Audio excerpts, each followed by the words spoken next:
I would like to call this September 30th, 2025 meeting to order.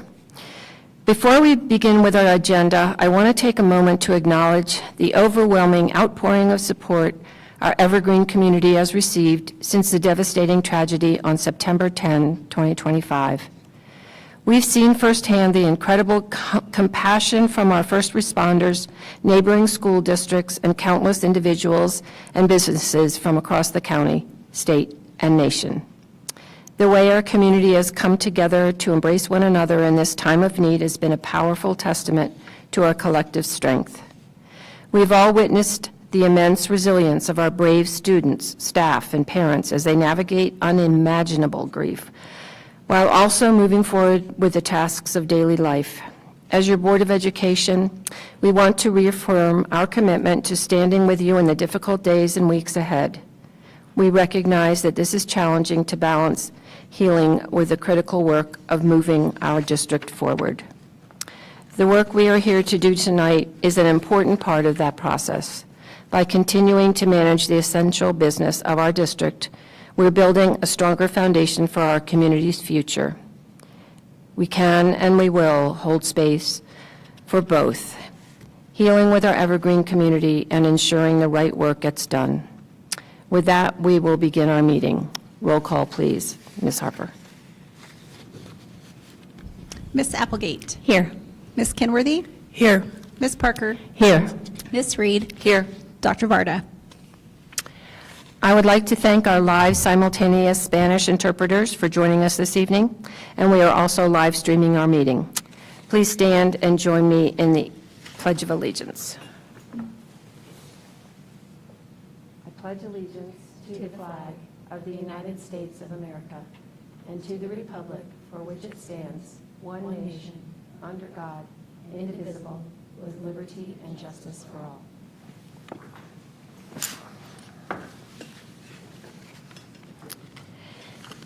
Is there a motion to approve today's meeting agenda?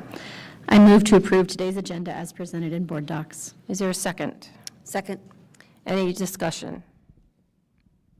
It has been moved and seconded to approve the agenda for today's meeting of September 30, 2025, as presented in board docs. Roll call, please, Ms. Harper. Ms. Applegate. Yes. Ms. Kenworthy. Yes. Ms. Parker. Yes. Ms. Reed. Yes. Dr. Varda. The agenda is approved. Please note that we are anticipating taking a 15-minute break at approximately 6:20 p.m. The first agenda item of the evening is for 30 minutes of board dialogue on the recent events of our Evergreen community. Each board member, if they choose, will have 5 minutes to share their individual thoughts. Board members, the time is now yours. Is there anyone who would like to start?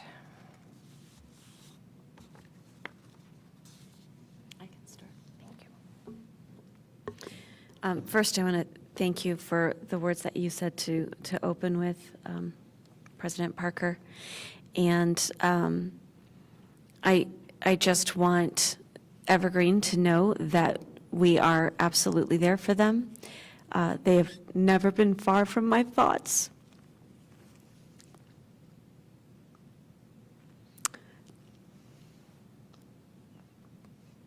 I have intimate knowledge of the road ahead and absolute confidence that this community has the strength and the grace and the fortitude and the unity to navigate this very, very difficult path.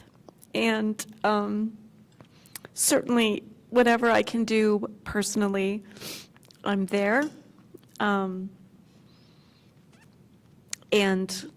And my hope is that they feel that around them all the time. And that's pretty much all I have to say.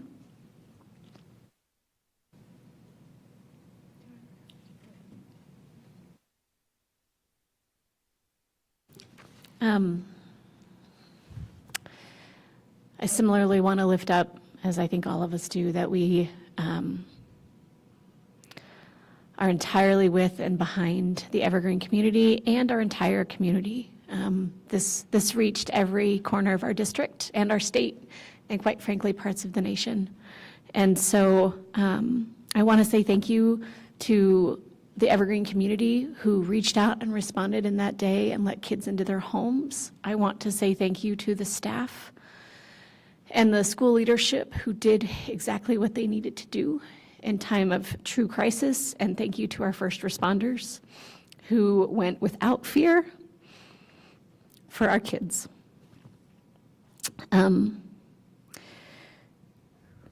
We are not that different as people.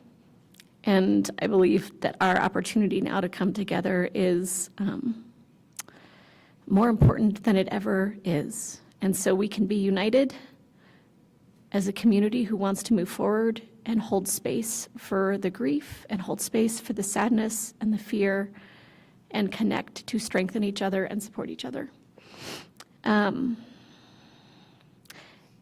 There will be time for discussion and for action and the road ahead. Thank you for your comments, President Parker. It's not easy or short, and the path of grief is long and complicated. But I hope that now we can connect and feel the love of our community and feel the love for each other as humans and as people, and remind ourselves that we are not alone. And I just want to also thank all of our support services and our leadership here at the district, because there has been a tremendous amount of effort put into making sure that our community and our students and our staff have supports. And so those are available, and thank you for acting so quickly to put those in place.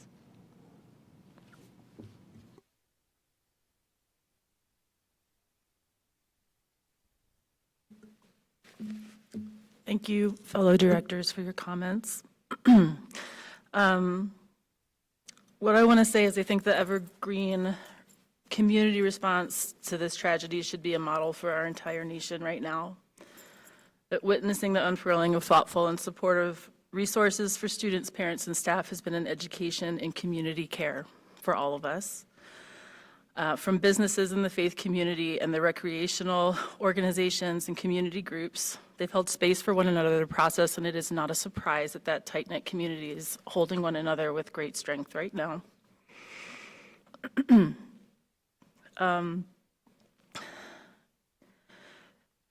That community has supported those who are most impacted by violence and leaned into listening to one another in order to meet real needs of students and staff who are in the school.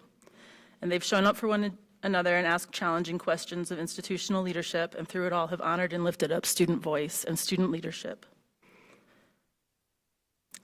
The process to create a pathway to return to learning was thoughtful and informed by the unique needs of the impacted community, and allowed for flexibility for families to honor what they could and could not take on in that moment. Though I wish with all my heart that that disruption had not been experienced, it is my strong hope that that community is remembered not because of the violence they experienced, but for the response that they've exhibited following. So may we learn from their example, may we take real action on local, state, and national level so that other communities don't have to experience similar pain. And may we remember one another and hold one another with grace as we move forward. This is not going to heal overnight, it's a process. And I'm also healing, and we all are healing, and we'll continue to be here for our community when they need us.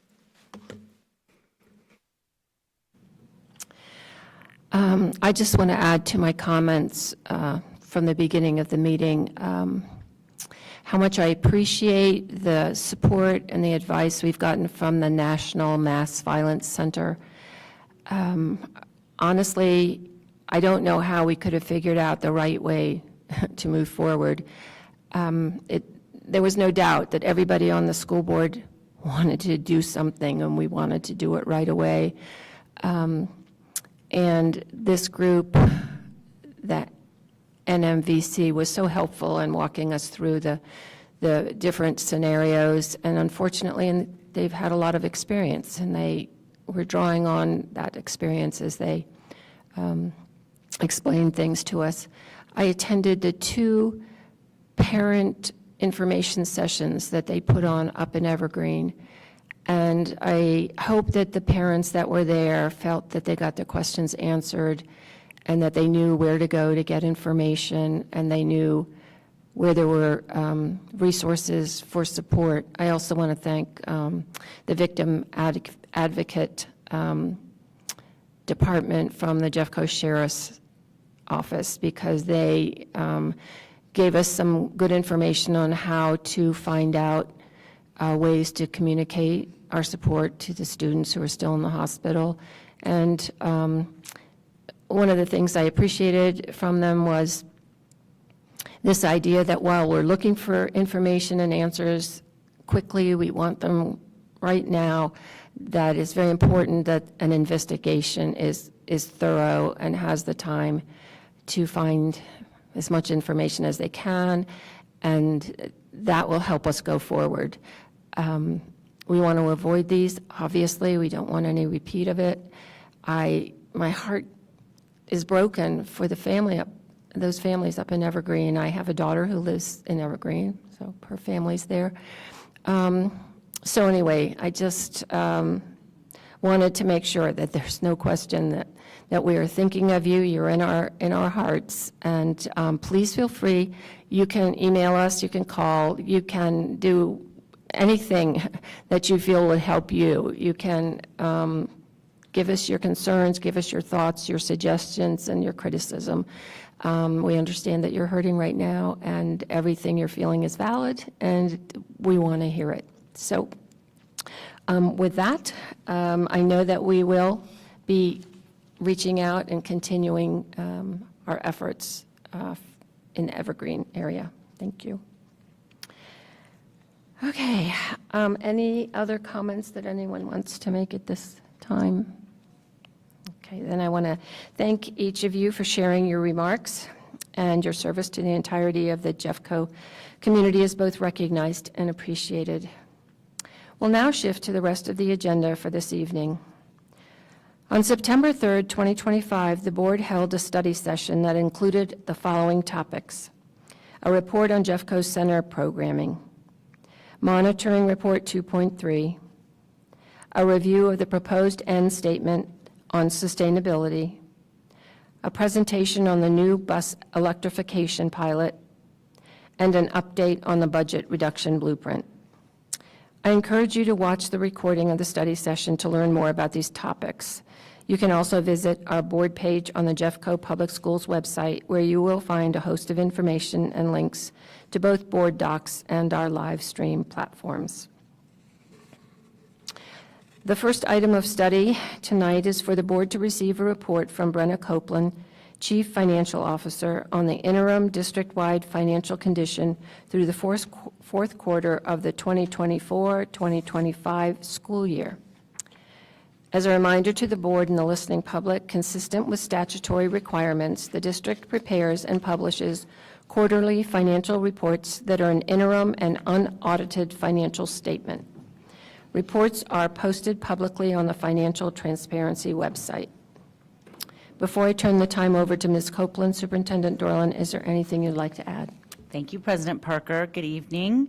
Welcome to our guests. Thank you for being here. Looking forward to you all just introducing yourselves and getting started. Before you do so, I just want to highlight for the board and remind our listening public that we have been, for the last 4 years, talking with our board about using some fund balance to cover some ongoing costs.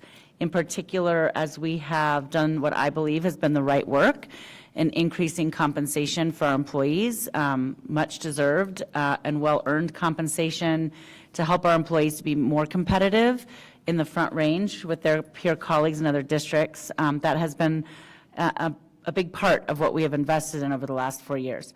In addition to that, we have invested in other important aspects that serve students, especially as COVID funds and ESSER funds ran out.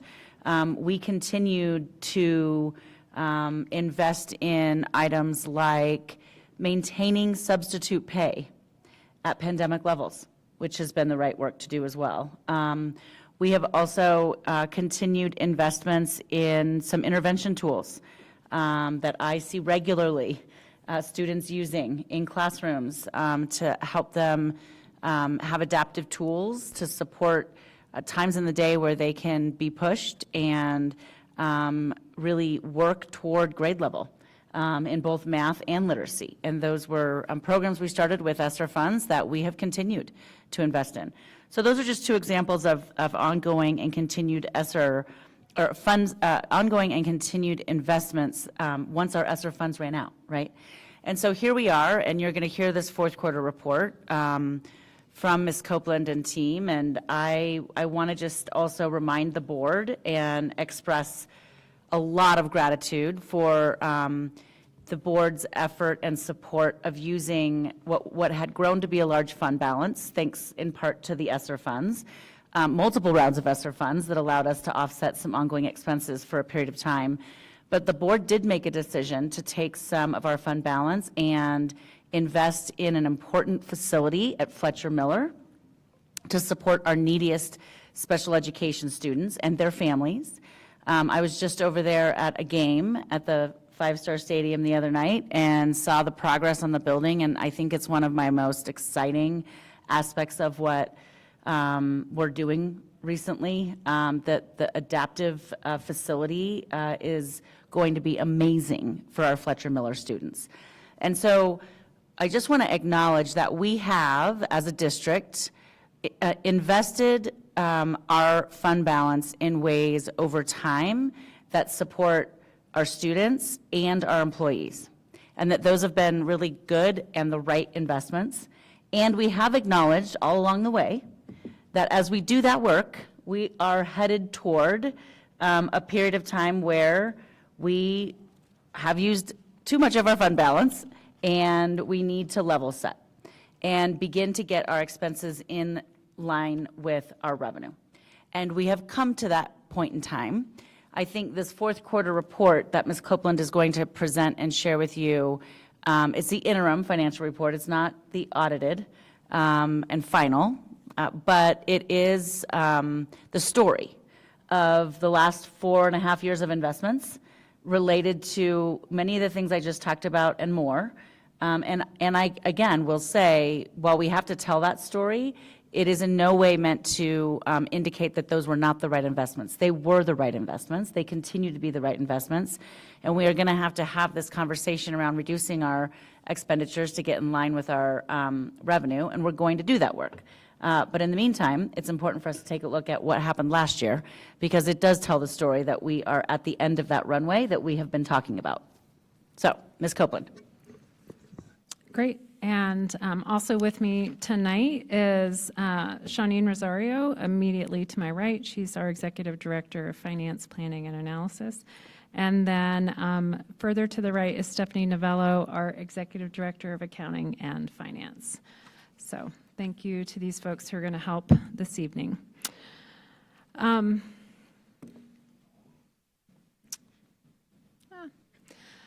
Right now, we are simply better together with our core Q4 report. A couple of quick comments. The Q4 is always special, and this year we actually had it ready, believe it or not, much earlier than we usually do. And that was because I feel like there was some extra expectation and suspense around how were we going to end last year financially. And I think this was top of mind for the board when you adopted the budget for 25-26 is, well, what is 24-25 really going to look like? So I do want to acknowledge that the team worked especially hard. It's really hard to churn this out this fast. We had it published like September 7th. And that being said, our last expense was probably recorded September 2nd. Because that's how many adjustments it takes to process the year end. And I think our last revenue receipt was probably towards the end of August. And all those things still apply to the prior year. So there's quite a bit of moving pieces, which it does mean that the numbers will probably shift when you go look at our audit, right? We work together with the auditors to clarify all our remaining entries, et cetera. So this is very much a draft. Okay, we've seen this slide before. I'm not going to spend too much time on it. want to get to the general fund, and before I talk in detail, I want to note that the bar chart is showing expense net of transfers. I actually think that's probably confusing because transfers are real expenses. And when we talk about the budget and we talk about the use of fund balance, we always include transfers, right? So why would they not be here? I can't think of a good reason why they wouldn't be here, so they shall be there in the future, unless my team is able to convince me otherwise. And I think a good illustration potentially of how this might be a smidge misleading to present it net of transfers is I did get a question the other night in one of our community meetings about why am I saying that we used 45 million in fund balance when in fact we produced 4 million in fund balance. And I was like, where are you getting that? Because everything I've looked at says otherwise. And it may be graphs like this that are confusing. Anytime we state something net of transfers, it might be confusing to the public. So we will stop doing that. So in summary, in the general fund, actual revenue is just a teensy bit higher, less than 0.5% higher than the revised budget. So revenue came in at 986, and that is the full revenue. It's not net of anything. Actual expense is higher than the revised budget to the tune of about 13 million, and that adjusts slightly once you bring all the transfers in. But that variance is about 1.2% roughly of our full budget. And that's within a target range that we forecasted we might hit. You know, when we switched budget methodology to this budget figure is simply an estimated actual spend. It's not the full approval of what our schools and departments can do each year. But it bakes in these expectations around turnover savings and vacancy savings and underspends. And those end up being a whole bunch of assumptions and expectations to manage very tightly. And so what you're seeing is that it's hard to do. And we will always be wrong. The budget number will always be either too high or too low. And I think the team felt some, honestly, just pressure to make sure it was not too high. And so they did that. So the expense that we budgeted was not too high. It was, in fact, a little bit lower than actuals. So you can see that. And I'm going to talk a little bit more about the reasons in the coming slides because I think they explain it just a little bit better. So first we're going to look at expenses by program. Now this is a distinction that I hope our public is starting to embrace because it really is the best way to think about what's closest to students. So we have general instruction at the top, which is in fact closest to students. That includes a lot of core instruction. In this presentation, we have special education instruction next, in part because that is also front and center with our students every day. These are quote unquote departmental expenses, but that's meaningless. They are folks working with students. They are special educators, they are physical therapists, they are speech language pathologists, et cetera, that are really providing critical services to our students. Instructional support is the third item listed, and that includes some, believe it or not, special education expenses, perhaps counterintuitive, but that does include some of our counselors, our psych, our social work, our nurses, our clinic aides. It also has our digital teacher librarians, our instructional coaches. Most of our gen ed paraprofessionals are actually up in general instruction, right? Because they're there in the classroom and that's sort of general instruction. But within instructional support, we start to see a handful of special ed paras, depending on where they are deployed. So again, instructional support is very, very close to students and covers some of those functions which might not best be characterized as purely SPED or purely gen ed instruction, or excuse me, general instruction. The next category is school administration. Now, by its very title, it's clear that this is administration in the school building. So that is the principal, the assistant principal, It includes the front office staff, so our campus secretaries, our financial secretaries, our principal secretaries. We have 3 different job names that go with that role. All those folks are part of school administration. It is not just one type of employee. I think that's sometimes a little bit confusing to folks. And you can see the expenses there. General admin starts to encompass some of what folks sometimes refer to as central, although to be clear, some of it is very dispersed. And so, for example, a big chunk of this is information technology, and it would be really difficult to say that only the central office uses Google or Microsoft or one of those licenses that we buy on behalf of the whole district. In fact, it's distributed throughout. But there are components of general admin that are very much a quote-unquote central service to a school. Operations and maintenance includes safety and security, for example, which again is pretty close to a student when our campus supervisors are in campuses and our patrol officers are visiting campuses, et cetera. It also has our custodial staff, many of whom are fully staffed all day in school buildings. So there's lots of different categories. It's got our facility maintenance, field maintenance, it's our utilities that we have to pay for each of those buildings, et cetera. So again, I'm spending a little more time talking about the categories because these are categories that are in our budget tools. And it might help as I'm talking about these variances to understand were the variances in service of students or not. And the essential response is yes, very much so. So you do see that the one area where we had a little bit of an underspend is instructional support and to a lesser extent transfers. I'll talk about transfers a little bit later. Our biggest overspends on a percentage basis of the line item were special education instruction and transportation. Now transportation is a much smaller budget, so on a dollar basis that overspend is not nearly as large. But the special education overspend that you see up there is about $14 million. And so on the previous slide, when I was talking a little bit about total expenses coming in higher than the budget as an estimate, you could say a chunk of that is there. But I want to remind folks, please don't oversimplify. There's never just one thing that contributes to the whole.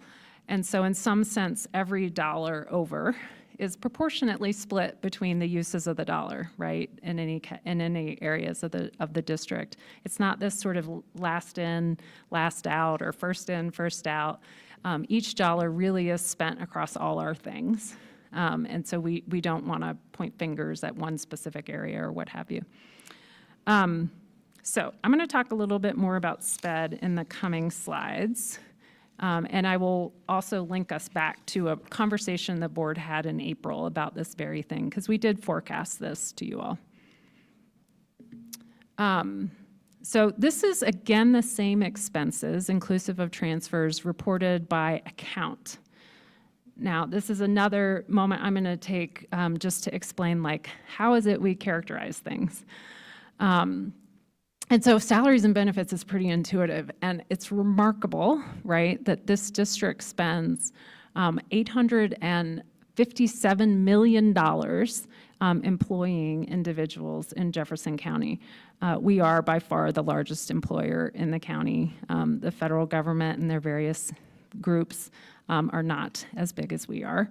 And so we are a major driver of economics in this county, and I feel really proud of the fact that our focus is always on our people, and that's what we delivered most importantly for our students. Purchase services is $88 million. Now, I think what's in purchase services, there's a whole smattering of array of things. On a big dollar amount basis, a big chunk of that is actually utilities. And so we spend about $22 million in utilities each year. And those in our current classification qualify as purchase services. In truth, CDE would permit us to call some of those materials and supplies, specifically the gas purchases we make, natural gas, we've historically called them purchase services, but I think when we go to our new chart of accounts, to just help clarify a little bit better, we're going to switch to that other categorization. The biggest other area of purchase services on behalf of our students is relating to special education. And so you're starting to see if the purchase services line is over by 20% and special education is over by 14%. And on a dollar basis, the overages actually are pretty darn close. We're triangulating now into where was the biggest overspend for the district. And so it's really important, again, when it's a purchase service, that does not mean it's a consultant. That does not mean it's someone in this building. Most of what's in that line is professionals serving our students, primarily students with unique needs, sometimes in ways that we can't do. For example, sometimes the group of professionals working with an individual student determine that the district as a whole can't best meet the needs of the student, and often that's in response to parent input, and that student may be placed in a private provider for services.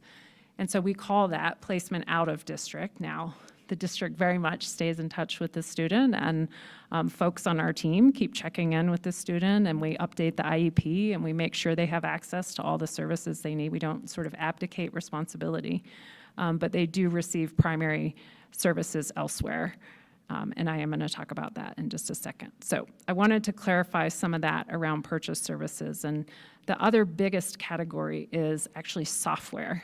So software as a service, you might have heard that in general. When you're kind of renewing Microsoft, it's no longer a download, it's a service. And so just about all of our student software that students use every day, their curricular licenses, all those things are shifting out of supplies and materials and into some purchase services, because we actually think of curriculum as software as a service, right?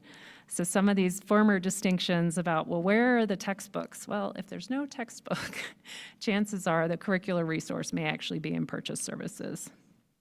So, hope that helps. So I mentioned I was going to refer back to April. This is almost identical to the slide we presented in April, except for the part where I say back in April.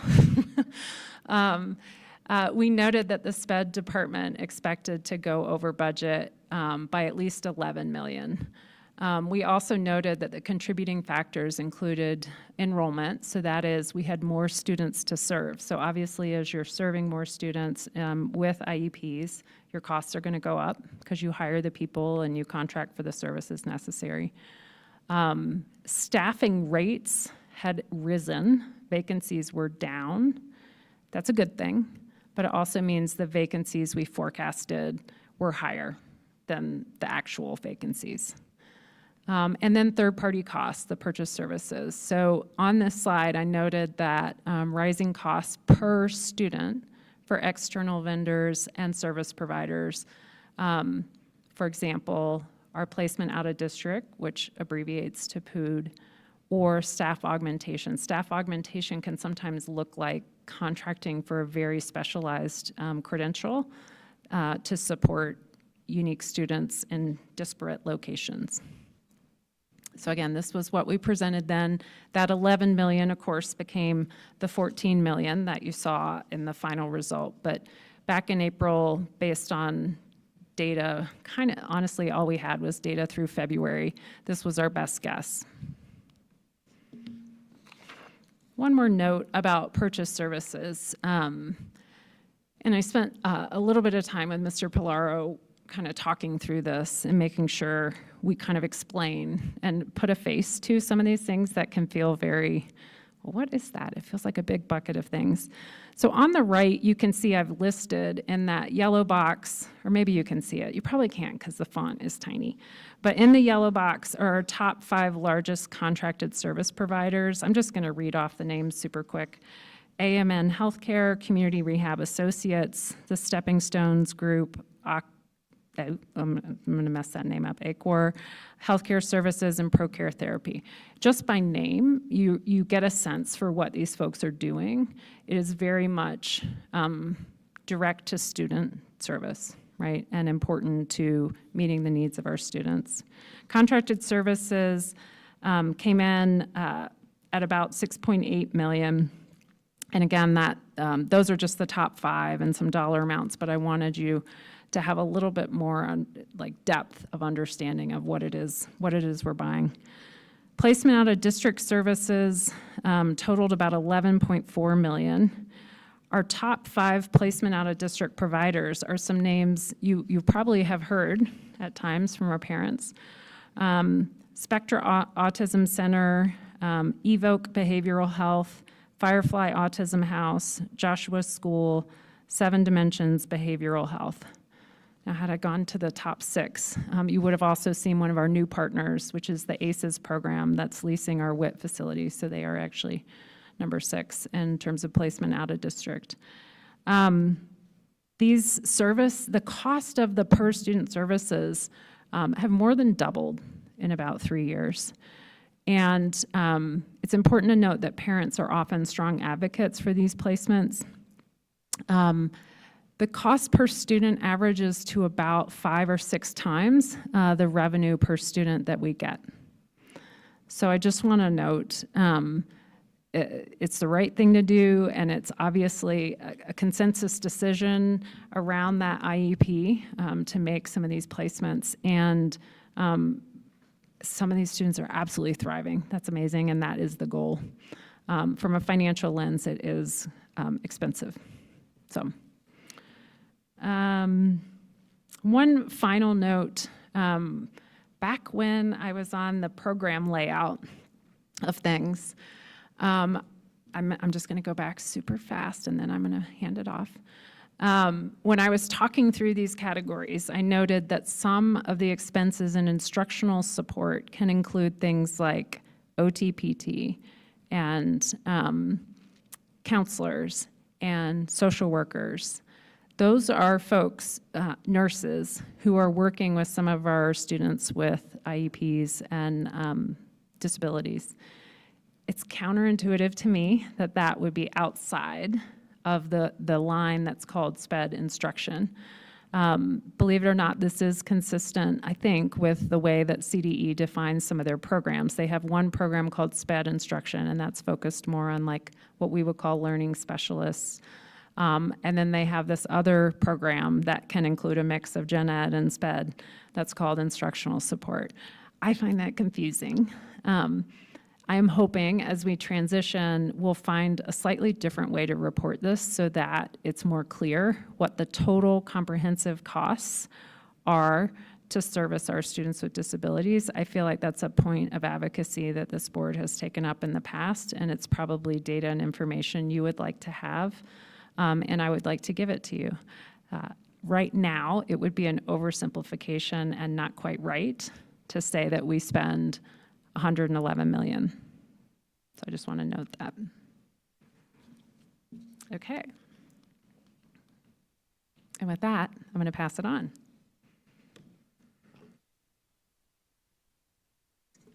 Great, thank you. Nice to see you all. Capital Reserve Fund. So our actual revenue is higher than budget. We started doing something different with a few of these funds. You can see in the revenue columns, we now have that kind of hatched area. The hatched area is representing what is being transferred from the general fund. So clearly, in the Cap Reserve Fund, the primary source of revenue is the transfer from the general fund.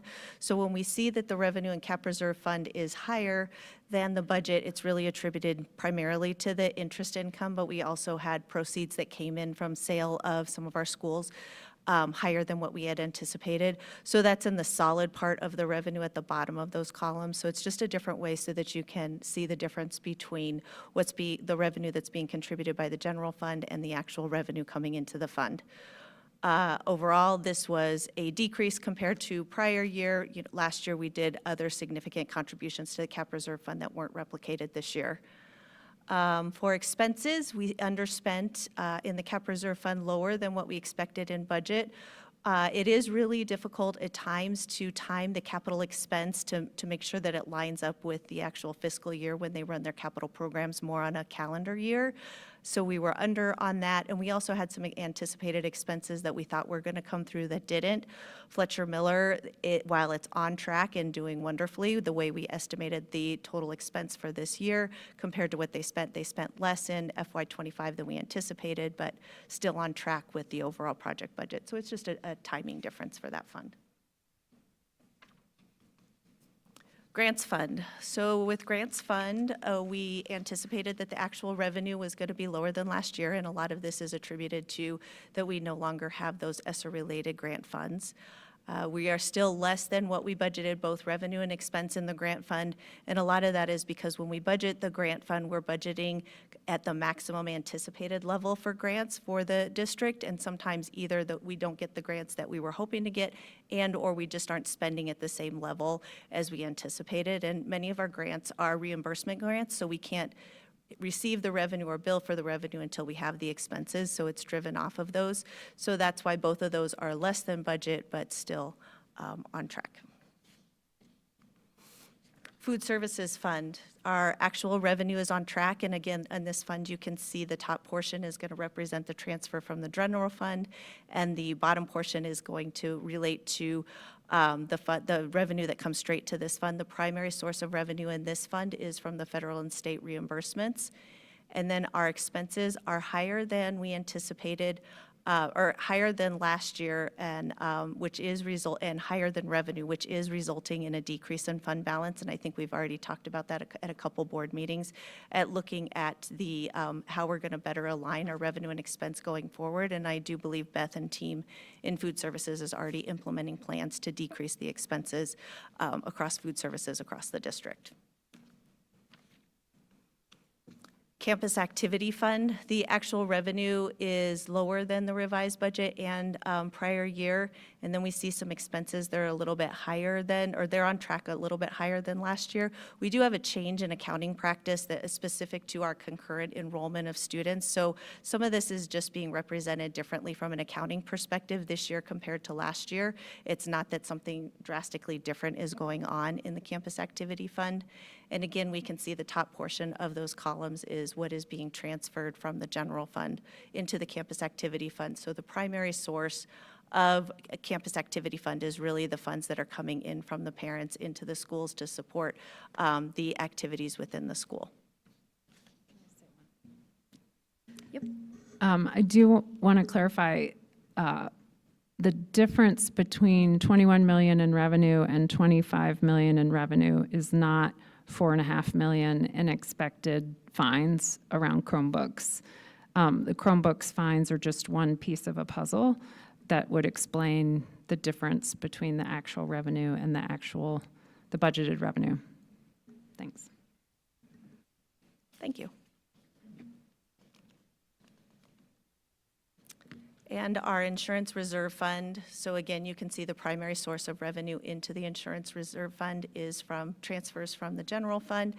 Down at the bottom of that bar, you can see little bitty solid, which really represents the interest income in this fund, and that's really that's the driver of why this fund is higher than budget. It's on track, and similar to last year, this fund is really where we pay all of our claims and our property liability insurance, casualty insurance, cyber insurance, and workers' compensation. So all of these are self-insured policies that we pay through this fund. And it's on track, and it's a little bit over budget, but we also saw an increase in the interest revenue, and the overall impact to the fund balance was negligible. So it's still sustaining itself. And Child Care Fund. So on this one, as a reminder, we're not showing prior year because prior year part of the activities that were in this fund are now centralized within the general fund. So we're just focusing on this year for revenue and expense. The actual revenue is slightly higher than the revised budget, which is, sorry, I'm looking at that. We did go through and we originally, this is right, sorry. I apologize. Earlier in this year, we had some capital that was coded into this fund, and when we did our revised budget, we anticipated this fund was going to need additional funding from the general fund. Since then, Stephanie and her team have evaluated that capital expense, and it was due to the fund merger. We had to correct the accounting around that. Therefore, we were able to go back and decrease the transfer from the general fund into here because it was no longer needed to cover that capital expense. There's a lot of accounting language in there. I'm just trying to explain why the transfer into this fund was adjusted down compared to the revised budget, because it was no longer needed to be transferred in there. We are seeing that still this fund, you can see the expenses are greater than the revenue. So there will be some additional adjustments within this fund to try to line up revenue and expense going forward. And Brenna, you get Employee Benefit Fund. Great, so this is the last individual fund before we get to a summary. So we're almost done, and get your questions ready. I can't wait. Okay. All right, so actual revenue at just over 30 million is slightly higher than the revised budget, not a big difference. The actual expense is significantly higher than the revised budget due to higher claim. And it says claim losses. I want to be clear that that's kind of insurance speak.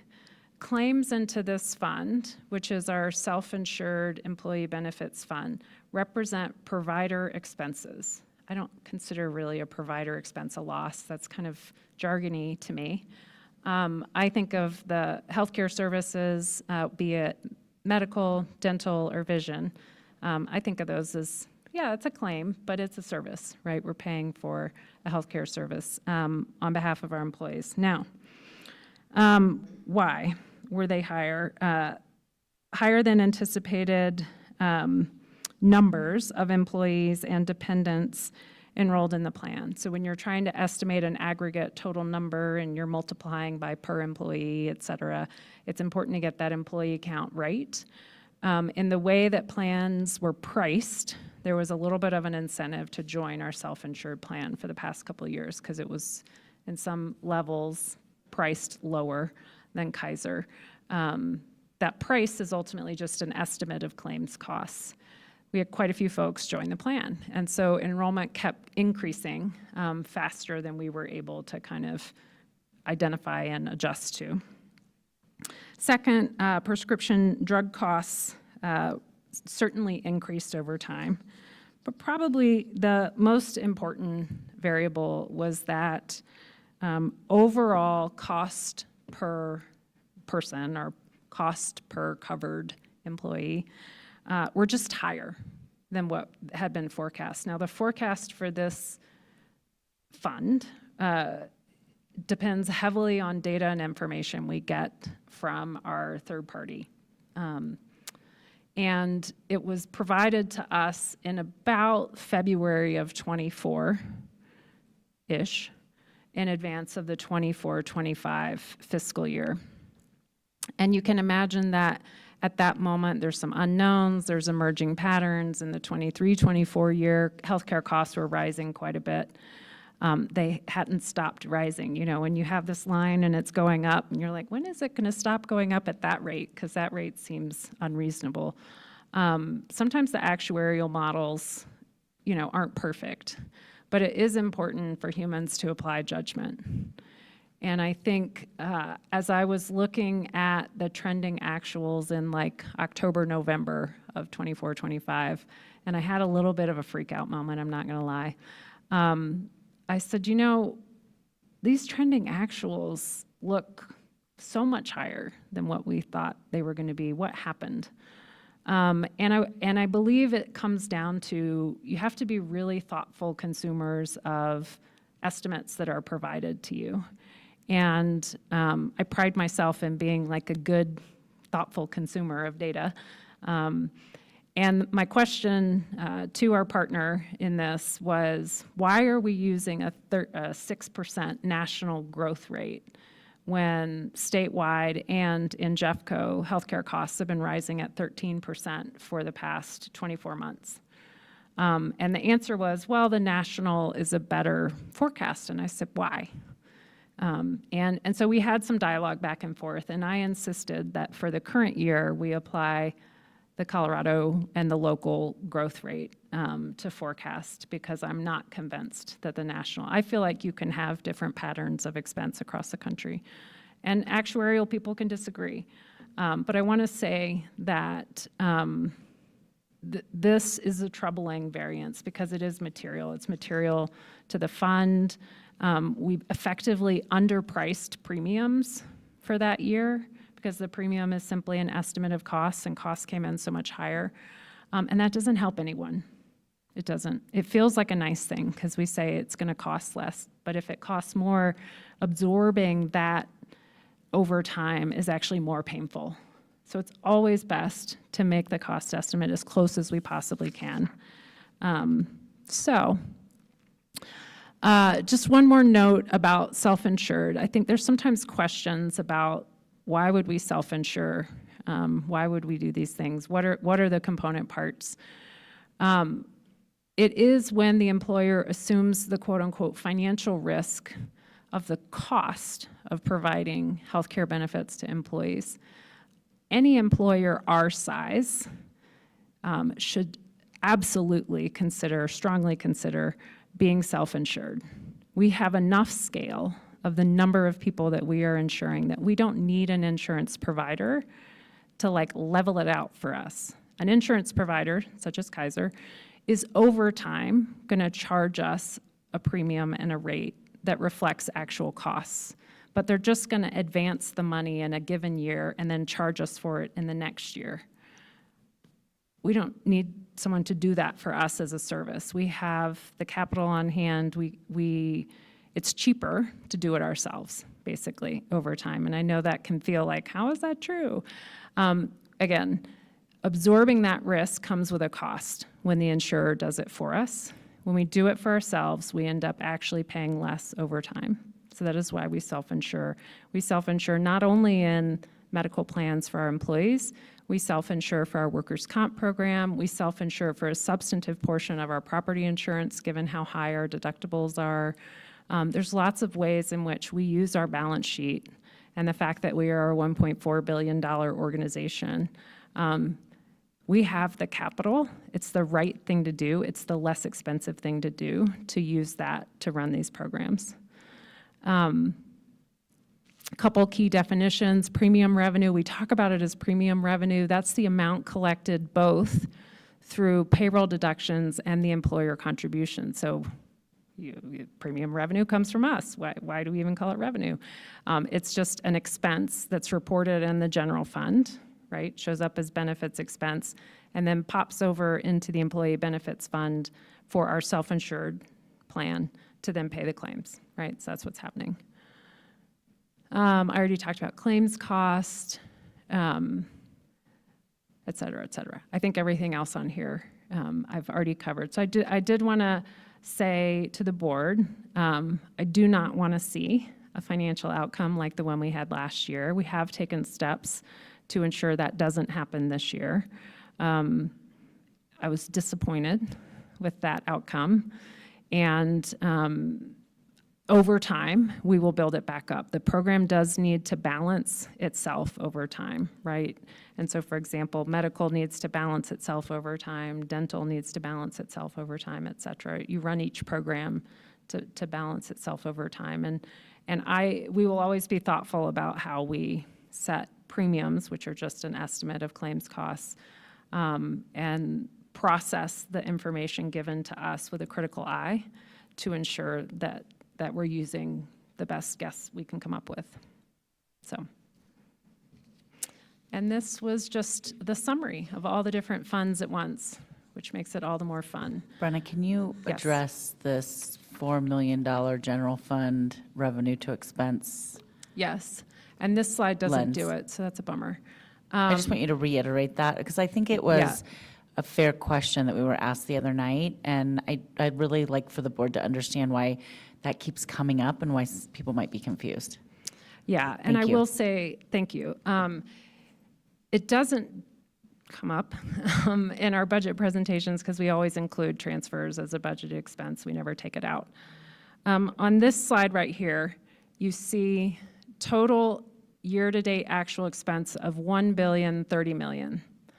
Unfortunately, this deck is asking you to do math in your head to then compare that to total revenue of $982 million. Can someone do that on their phone so that I don't do the wrong number, please? Thank you. So one of my teammates is going to give us the exact number, but it's the difference between those two that is the ultimate use of fund balance. So it has to be expense inclusive of transfers, which is the $1.03 billion number, netted against the total revenue of 985. It's about 45. That was what I had said before, but you know, it's late in the day and I hadn't had coffee in a while. So 45 million is the approximate rounded use of reserves towards prior year actual expenses. Now, we will talk more in the future, but I do want to hint at that future conversation, which is if last year's actuals trended in that way, and we planned and approved to basically do much of the same stuff this year, plus or minus one or two things, then this year's actuals will likely trend towards that same thing. So whereas we adopted a combined revenue forecast and expense budget for this year that suggested we might use about 39 million, and this one was about 38. You know, that 39 million might also increase by 7 million to about 46 million. I'm doing that right. So again, between last year's 45 and this year's potential 46, that's not an official forecast yet. It's just extrapolating from last year's actuals into the current year. That is where the kind of analysis starting point will be for our forecast, because you always benchmark off prior year actuals. So does that help? So now I just need I have to ask this question. I hope you don't mind, Mary. Is that okay if I ask this question? On slide 16 then, where it says total revenue 986 on the general fund line, and then total expense 982, and it says that both include transfers in and out. It's wrong. Okay. Thank you. I am actually feeling somewhat justified in my mathematics skills right now. You're doing wonderfully. Okay. Do you want to come work in financial services? Can you just explain when you adjust it? Because what we'll do, just so the board knows and everybody who's listening, what we'll do is we'll adjust it and then repost it, Yeah. revised. Yeah, we're, Okay. Okay, for total revenue will be 1030. No, for total expense. Oh, total expense. yeah, and we will, Okay, we thank you. will, and we'll add the no, it's transfer okay. line to It's the a lot. table, and we'll go ahead and have it updated in the bar chart. I do think, given the public's right and need for accurate information about last year, though from a GASB accounting perspective, there's a reason you think of transfers as slightly different than everything else. Nonetheless, that's not the point. No one wants that. What they do want to know is Thank how you. much did we actually spend? Yeah. When you do correct that expense column, will that change the ending fund balance column? No. Ms. Rosario, is the revenue listed here, I'm sorry, is 986, and I believe in our bar chart it's 985. Is that rounding? Just rounding, yes. That might be helpful to have at least the same. I mean, I know I ask a lot of you. 100%, we'll do it.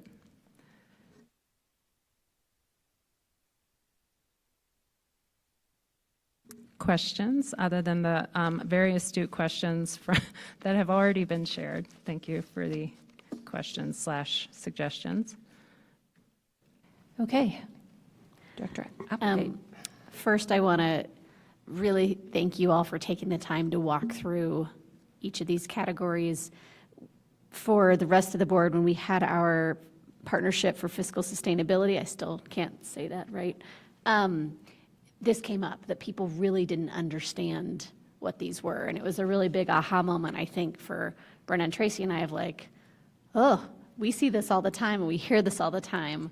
And it's really confusing, even to me, a lot of times, who sits through all of these wonderful presentations. So thank you for taking the time to walk through it. I think that's really, really helpful.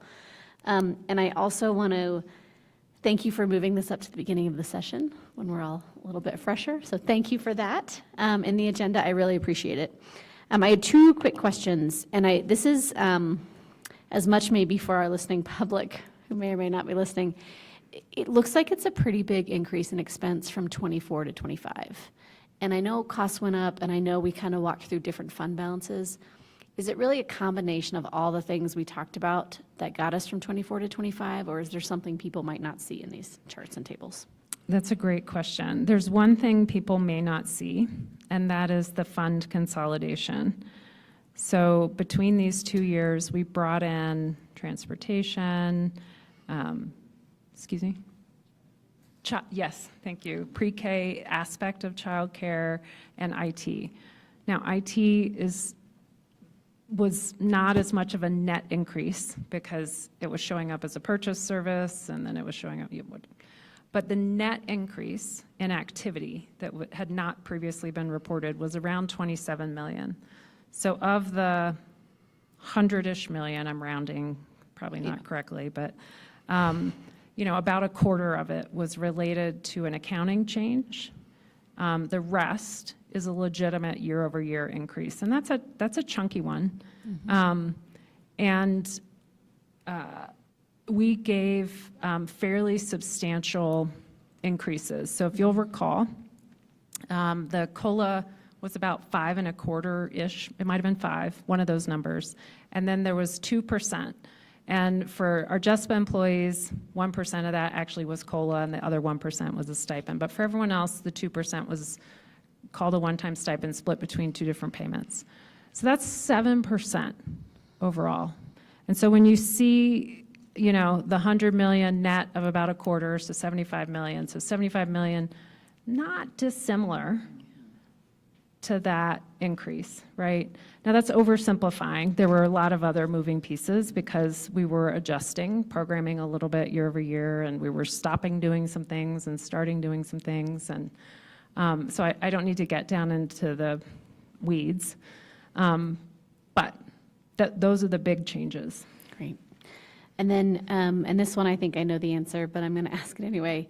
I know we did make some significant changes to our SAE programs with respect to the child care fund.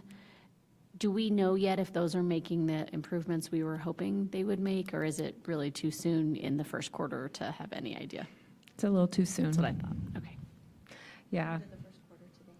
that's true. The Fair. September payroll run is one of our first stabilized pay runs, and so much of our costs revolve around that. And so it takes a full week to load the payroll journal entry into our financials from the human capital module, which is something we will fix with our new ERP.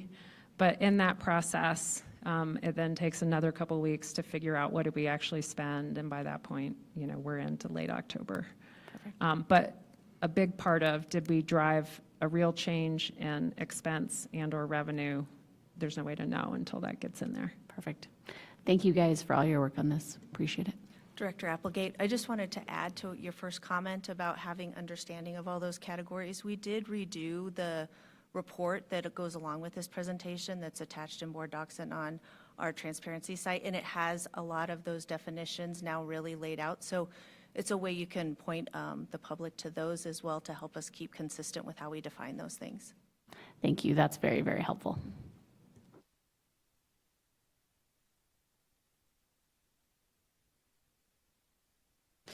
On slide 4, I should say thank you as well. This is, I'm always amazed by this, honestly. I could never do it.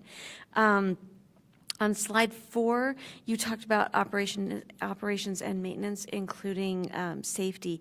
Does that include the half payments toward SROs that we are now paying? So last year's actuals would not have included our contribution. That's just this year. This year's budget does. If you'll Okay. recall, in the spring, we talked about that as a quote-unquote add, Yes. right? A change in what we were actually doing year over year, so. Okay, thank you. I totally forgot about that. I just want to ask if, as I talk to people about things like, we have this overspend in SPED, but aren't there like a number of things that are required in order to comply with federal regulations for those students that are not funded fully? Like, so you can't really, like, we have to spend it. So if it's not something that people can look at and say, well, you should be cutting SPED, because we really just can't. Like, we have things that we have to comply with. Is that an accurate statement? Almost 98%, yes. You know, with my truth hat on, I would say there's always a level of judgment in everything, right? Right. And judgment applies to what is it that students with disabilities need and what do students in gen ed need. There's no like formula, right? It's not black and white. And so, so it's a yes and. There absolutely is an additional cost to meeting the needs of students with disabilities, and there's lots of precedent and lots of law and just rule around what that looks like. So. Well, and I would say that if we're going to err, I would prefer to err on the side of taking care of the student. So I appreciate that. Thank you. Yeah, and Director Reed, I want to be clear. I also want to err on the side of taking care of the students. I think one area where we want to partner with special education, and they're very open to this, is negotiated rates. So when we're working with an external service provider, there's one approach of receive the bill, pay the bill. There's another approach of, service provider, you've doubled your rates in 3 years. Could we have a conversation about that? So again, it's a yes and. Provide things that are necessary and be thoughtful about what it costs and make sure that, you know, we're only paying what we should be. So.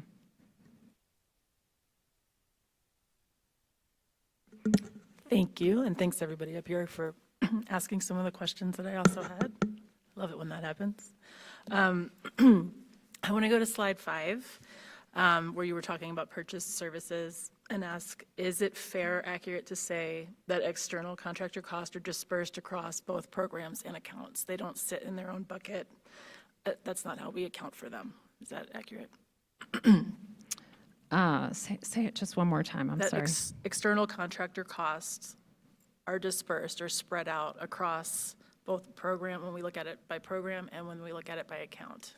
There's no one I piece think that we're looking at. mostly yes. What I would say is purchased services show up in every single one of our programs. Right. I think that's what you're saying.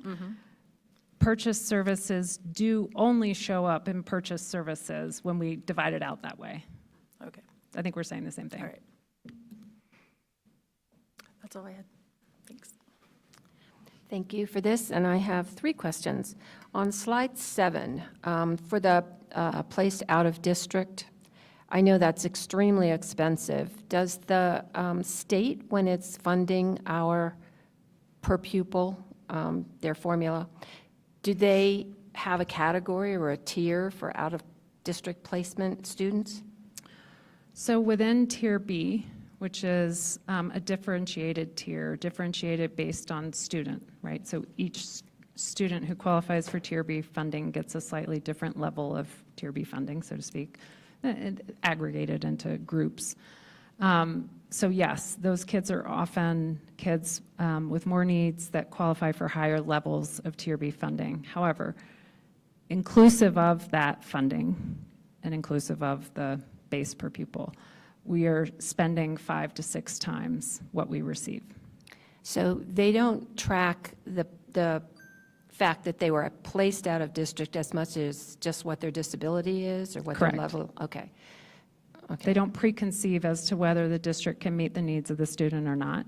And there's no way to report to them how many students we have placed out of district and get any adjustment or anything like that? In short, no. Okay. Then on slide 15, I was, Can I jump in on the last question you just asked? Because I actually think there might be something you're contemplating in the question, which is would it be beneficial for us, given how exorbitant the expenses have gotten per student, to have a conversation with the Department of Education to say, hey, listen, as districts, we are bearing the burden of this, and of course we're going to, because we know students need the services that they're receiving in these programs, but because there's something you could do across the state to help us manage these costs. I think that's actually a really helpful conversation, not only with our current providers through our purchasing team, but also maybe at the state level to talk about like a collaborative purchasing model. And I have a meeting coming up with some Front Range superintendents, and I think we could all have a really helpful conversation about that, and just kind of compare notes on it, because it is becoming a bit unbearable in terms of the cost and the increases over time. So I'm going to just take that away as a idea. Thank you. Okay.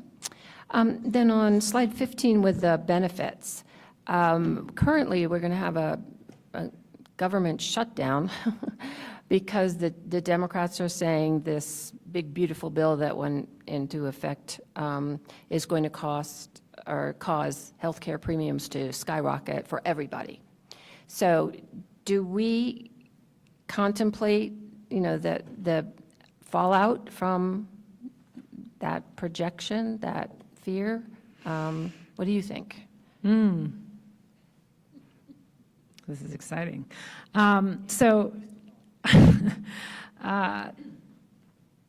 Here's what I would suggest. Over time, insurance pools, so pools of people that are insured, can vary, right? And from a policy lens, what you're trying to do is have a large pool of people insured at any given time, right? Because that helps even out things. I was speaking a little bit to that. Our pool of insured people is pretty large and pretty stable. And provider costs are not what would drive the cost increases you're talking about. What you're talking about is who's in the pool, okay? So our pool of people is fairly stable, and we kind of know how much healthcare they consume year over year.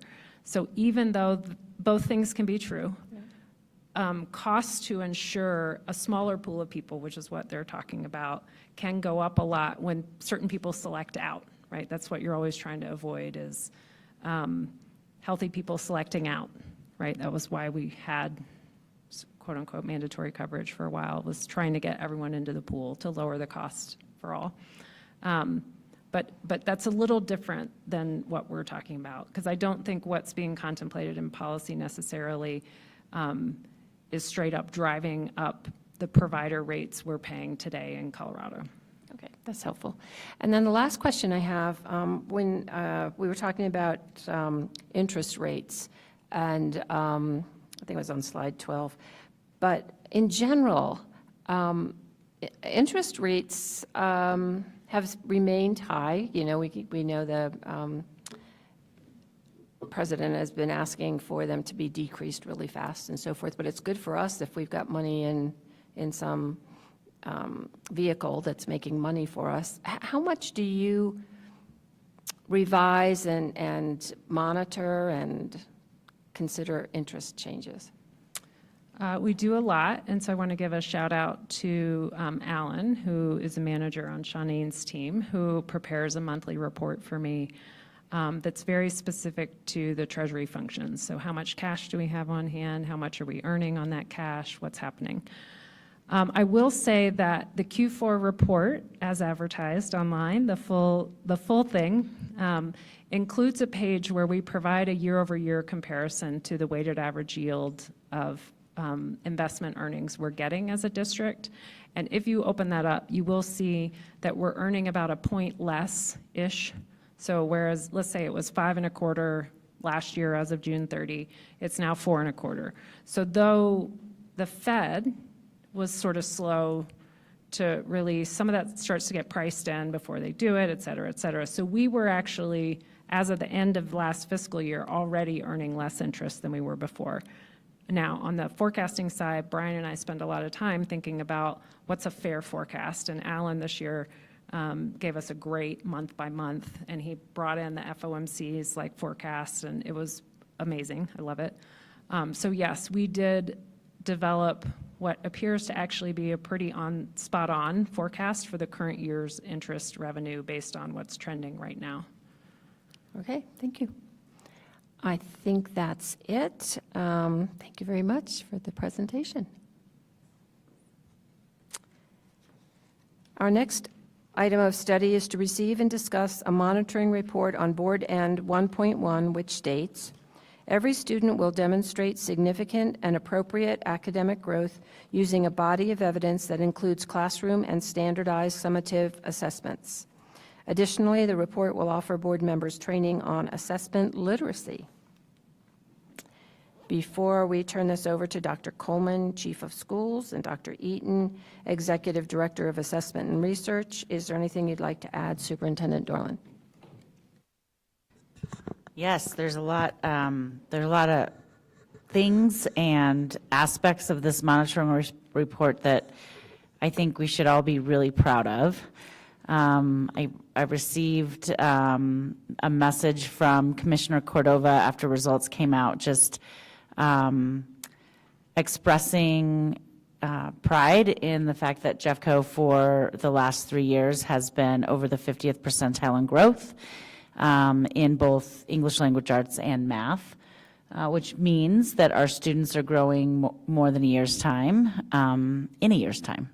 And that was a moment of pride for me, and just a testament to all the incredible work that our teachers, our principals, our support staff are doing in our schools. And I just want to highlight that I do really believe that the strategies and efforts that have been put in place through Jeffco Thrives, in particular related to a culture of instructional excellence, are working. I think there's evidence in this monitoring report that they're working, and that we are moving forward with improved student academic achievement in Jeffco. In particular, I know Renee and her team are proud of the work that they've been leading around academic monitoring, which is really how our teachers are engaging in instructional practice that pays attention to how students are engaging with the content in the classroom and responding in the moment to students who need support, who need advanced challenges, and to catch their misconceptions early on and redirect so that students aren't just sitting and struggling, but really moving forward with their academic learning. And I know that our community superintendents have been on the ground with our principals, really thinking about how do we do this work in a way that's meaningful and manageable for our educators. So I'm really grateful for their leadership as well. I would also just say that there are continued areas where we need to focus and where we're not making the progress that we want to make. And I think that in particular has to do with our subgroups of students. And that's something that we're constantly thinking about and trying to figure out how better to close those gaps. And then finally, I do want to just emphasize that for 4.5 years now, we have been doing some pretty intensive, high-quality instructional materials work. And just not only what you see in the data in this report, but also the many school visits and classroom visits that I conduct on an annual basis over the last couple of years feels very different than when I first started. We have a lot more consistency from classroom to classroom, building to building. I think thereby guaranteeing that every student is being exposed to grade level and standards-based content, with a guarantee that some of the assignments they're doing, the interim assessments they're taking are in place, and that teachers actually on a daily basis have a tool that they can use to know what they're teaching. And what I've seen with the teachers that I've both observed in classrooms and then had opportunities to speak with after my classroom observations is that teachers are starting to figure out that that art of teaching component alongside a curriculum resource. I know that that has been some feedback that we've received. Academic freedom. where am I in my teaching if I'm just using this program or this curriculum or this instructional material. And I think our teachers, based on the conversations I've been having and the observations I've been making, are finding ways to allow the art of teaching and who they are as a teacher to really come through, even though we're all using a similar curriculum. While I do see more consistencies, which I think is a benefit to our students, and we're seeing it in the student achievement data, I also see a lot of differences in how teachers are delivering the material, and I'm really happy to see that. So I'm really proud of this monitoring report. It's very similar in format to what you all have received over the last 4 years or so. And I know the team here is excited to share with you, but just have to give so much credibility to the teaching and learning team and the school leadership team for all of the work that both of your teams have done. Dr. Coleman and Ms. Nikithodes to come together as a team. Because I don't know if you guys know this, but in a lot of districts, the teaching and learning or curriculum team is often not on the same page as the school leadership or principal supervisor team. And so I think it's fitting that you're here together. And by the way, Dr. Eaton, welcome, because you have done an incredible job also with your team helping our principals and school leaders understand data and how to utilize it in a way that really leverages the goals in their UIPs and helping their teachers. So thank you to your team as well. But oftentimes these teams are not on the same page. And what gets caught in the middle of these two teams not being on the same page are our school principals and our teachers. And so I think this results that you're seeing in here really is also a testament to the collaboration, the commitment of these two teams, and really proud of that work and happy for you both to be here sharing and for Dr. Eaton to join you. And thank you, Dr. Eaton, for all that you do to put into all these monitoring reports as well, because you really are the leader of most of these, especially when they're heavy on data. So thank you for that. And with that, I think I'm handing it over to Dr. Coleman. Is that right? Thank you. Turn it on. Just turn the tab right there. Yeah. This one? Can you hear me now? All right. Thank you so much, Tracy and board. I think this is my first time having a monitoring report for you all tonight, so take it a little easy on me, but thank you all for taking the time. And I want to say thank you to our Chief Academic Officer for sitting here with me as well. This is a partnership, and so having you here really means a lot. And thank you, Dr. Eaton. So we'll get started. We're excited to talk through our report this evening, and I'm going to turn it over to Dr. Eaton to kind of go over this slide with you. So this is our assessment literacy foundational slide. We sometimes get questions from our parents about what are these tests that our students take and what are they for? So what we've provided on this slide is links to one-pagers that give you some detail about what the assessments are for, what their purpose is, who takes the test, when they take the test, how you get results. So this is a nice resource for our parents. It's actually on our public website for anyone who might have questions about why do we give these tests and what do we do with them. So each of these links goes to each of a state test or a district test and tries to give that background of why these are important and how they would be used. On the other side of the slide is just some updates about some resources we're giving to our educators that help them use assessments in a more meaningful way. So in the school and student progress monitoring dashboards this year, we added some new analytics. So we added off track to graduation warning that we've produced out of my team that really gives us sort of a preview of these students might be off track. Are you paying attention? Are you intervening if needed? And then we also have a under and overperforming expected achievement, which is really helpful when you look at that as an educator and say, this student overperformed the expectation. What did we do for this student? What do we need to sustain?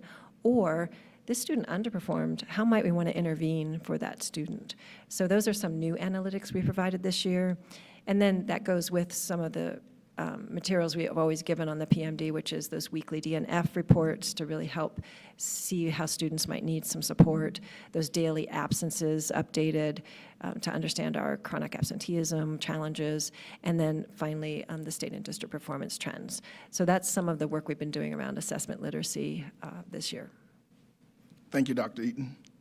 Our next slide just goes over an overview of our presentation and the flow of the monitoring report that you have as well. Our board ends 1.1 just states that every student will demonstrate significant and appropriate academic growth using a body of evidence that includes classroom and standardized summative assessments. And next, we have our interpretation. And just our interpretation is students demonstrate appropriate academic growth from year to year on state assessments. It just reads, every student will demonstrate appropriate growth from year to year on annual state assessments, as well as between the beginning of the year and mid-year assessments and mid-year to end of the year assessments. Average growth is measured at the 50th percentile. Further, students in 9th grade will be on track to graduate by earning at least 6 credits toward graduation requirements. And you can find all of the measures in the report, but tonight we will highlight our CMAS, SAT, PSAT, and our MAP data.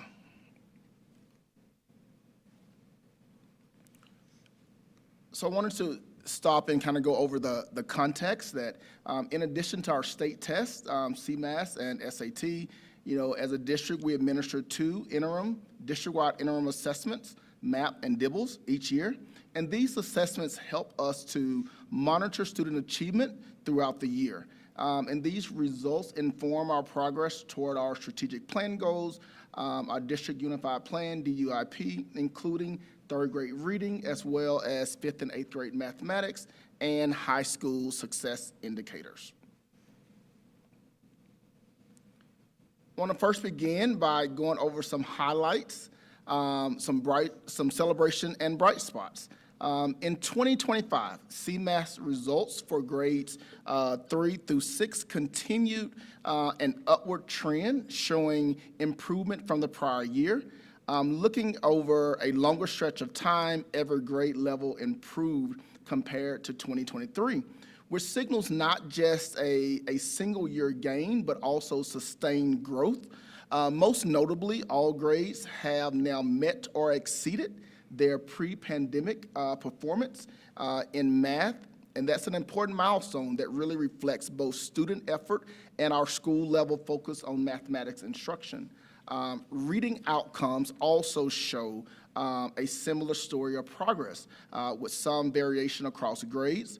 From 24 to 25, grades 5 through 7 posted gains, while all grade levels except grade 4 improved when compared to 2023.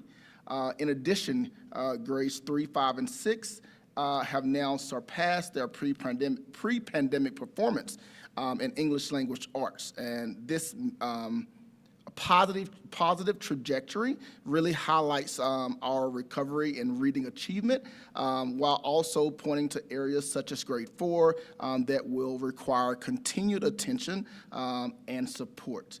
I think that together these results illustrate momentum across our subjects. They also show evidence of resilience among students and our educators, and clear signals about where to concentrate resources as we think about moving forward.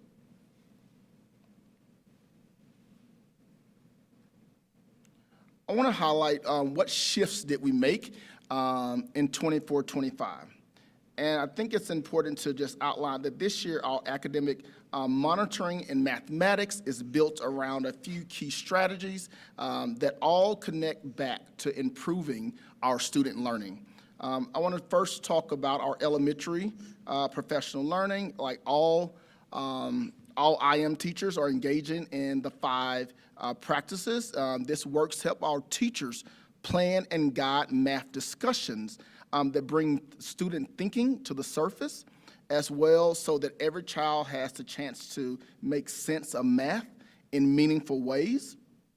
We have our math learning walks. Each one of our schools will both host, our IM schools will both host and visit another school for 2 learning walks, 2 learning walk opportunities. And these walks allow our schools to learn from one another, share best practices, and build a consistent vision of strong math instruction across the district. In addition, we have our focus in middle and high schools, and the emphasis on building mathematical communities.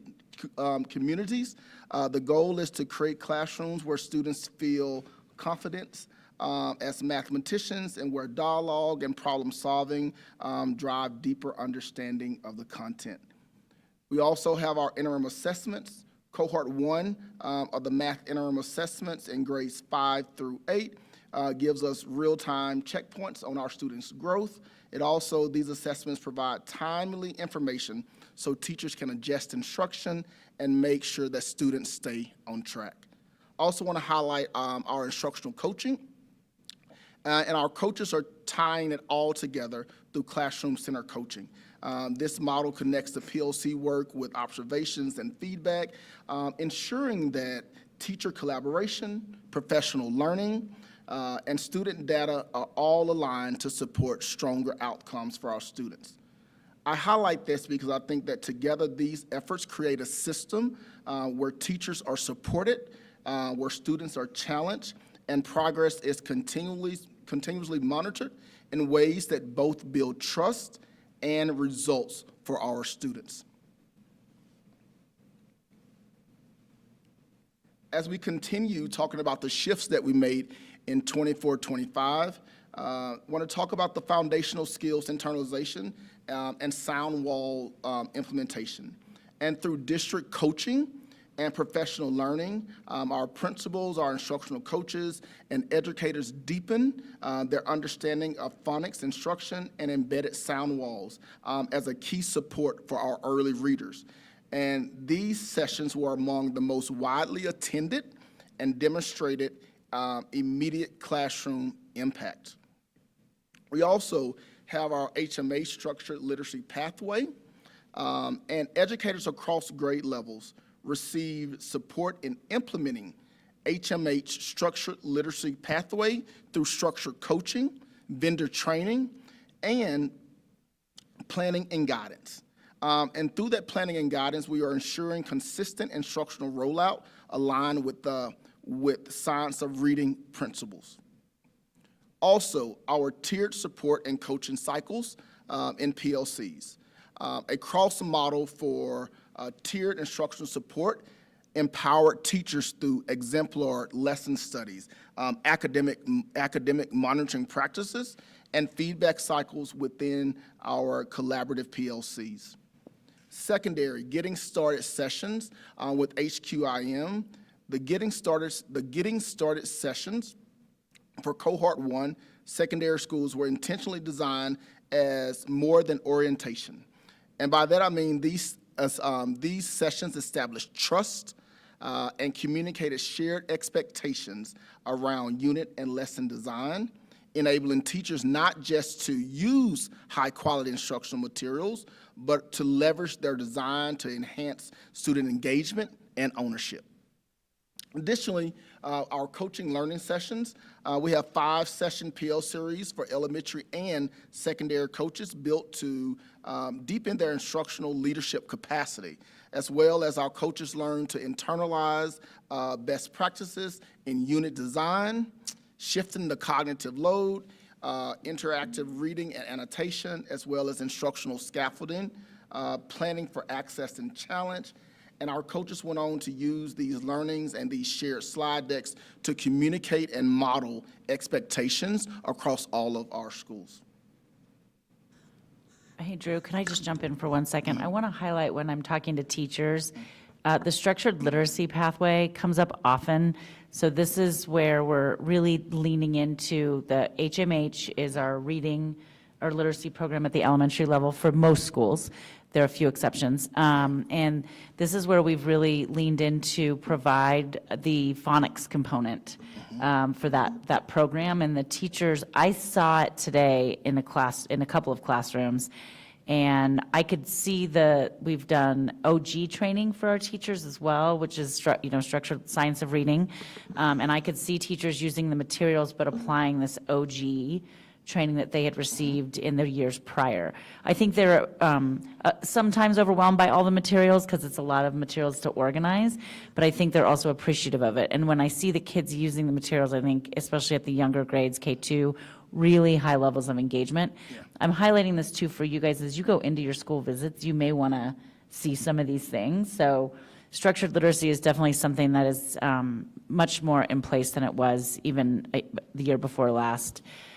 I would say the teachers tell me all the time how much they love the learning walks, and I think they're doing those cross-school, right? So one school gets to go to another school and watch teachers in their classroom and then talk about what they're doing with illustrative math, and then learn from teachers not only in their own building who go with them, but also the teachers in the neighboring school. I know our teachers love that. And our coaches are often telling me which one of these session cohorts they're in. And they are really appreciative of being able to focus in on one of these areas and then bring that work back to help the teachers in their buildings. So trying hard. We know professional learning in a scale and scope of our size and meeting all teachers' needs is really hard, but we're trying really hard to be responsive to the feedback that I know Renee and Drew's team both get from teachers related to professional learning. And that's some positive feedback, so feeling good about some of those things. All right, Dr. Eaton? Okay, so I'm going to walk you through just a little bit of data. And this is actually summarized, this is the detail of what Dr. Coleman summarized on slide 8. So this is showing CMAS math, our performance over 3 years for met and exceeded percentages in grades 3 through 8. And what you can see here is the change, the 2-year change and the 3-year change. So green is denoting we improved, and the red or pink is showing that there was a decline. So you can see that that's a very positive picture across most of the grade levels, with 7th grade going down just a bit in the 1-year change. And then if you look at the next graph or the next chart, it shows English language arts, the same exact information.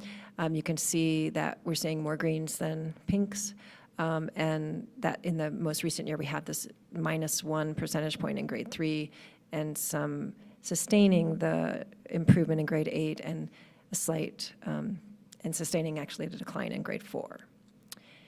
So then if we move to this next chart, it's a graph that is a different view of the CMAS over time. This is the scale score. This is the main scale score, and we've aggregated it across grades 3 through 8 for math. And what this is showing is really our post-pandemic performance. So what you see is that dip after the pandemic, and we're seeing this steady improvement in our aggregated performance in math over all the grade levels, and really showing that we've exceeded the prior pre-pandemic performance in math on the aggregate. And then we had that same chart for ELA. And what we're seeing there in our mean score is also that movement up. We did see a slight decrease in 25, but it was 0.3, so that's not really that significant. But we are seeing that we have, on the aggregate, exceeded that pre-pandemic performance. Carol, So now, oh, yeah, go ahead. sorry, Yeah. don't too fast there. I just wanted, if I could just jump in for a please. moment. May I have the clicker? I just want to call your attention, you probably noticed, but if I go back to the check mark that you see here for math, just to see what that looks like, and then when you go to ELA, it's different. There is a lot of data within our system that is telling us that the work we've done in math, implementing a core resource K-12, is making a real difference for kids. And this, I believe, is a really nice illustration of that. We don't have the same consistency with resources in ELA yet, but we're working towards that. I just wanted to point that out. Yeah, it's a great point and something that Dr. Eaton and I have talked about. I think it would be helpful for you to highlight some of that data that we've talked about in terms of that middle level ELA when you get there. Okay, thanks. So turning to academic growth, which is also showing the same kind of information, but what you see here is the academic growth data for grades 4 through 11, so it includes both CMAS and PSAT, SAT. And just a reminder that this measure is measured in percentiles, which is normed across the state, and 50th is typical. So when you see a 50th, that's typical growth, that's what we're striving for, or above. Obviously, we would love to grow more than 50th. So green is coded as 50 or above, and the yellow is less than 50. So what you're seeing here is English language arts or reading writing in the first column and math in the second. And you can really see the predominant green, which is what we want to see in most areas.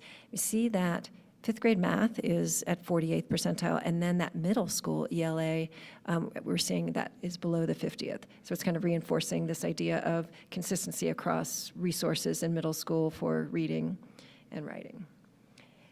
And then if we move to the next slide, this is showing the scale score, the mean scale score for PSAT and SAT. You see that gray column, that's when the test changed. So you see this, we grade it out, we put a big dotted line there. It means that you really can't reliably trend that data, but we're still showing it to give you an idea of what happened in 2023. And then when you look at the changes in 2024 to 2025, you're seeing some ups and some downs. So we have that in the scale score for 9th, 10th, and 11th grade in PSAT and SAT. And then if we move into the next slide, what we're seeing there is our MAP, reading growth. And what this gives us that we haven't seen in CMAS is our primary grades. So when you see that amazing growth in grades 1, 2, 3, we don't get that in our CMAS reporting, but what that shows us in reading is very strong growth for our primary grades in reading, which speaks to all the work we're doing in early literacy. And then and you're seeing, again, the middle school look in reading. So that yellow growth when you're looking at grades, the middle grades there. And so then moving to math, what you see there is, again, some strong performance in the early grades and high school, and that little bit of a dip in the 6th and 7th grade. Thank you, Dr. Eaton. And so when you look at our data and you think about how are we on track, what is actually working, and what is one of the levers that we're seeing these increases in our data is, one, we want to talk about the calibration of school and district leadership around effective instructional practices.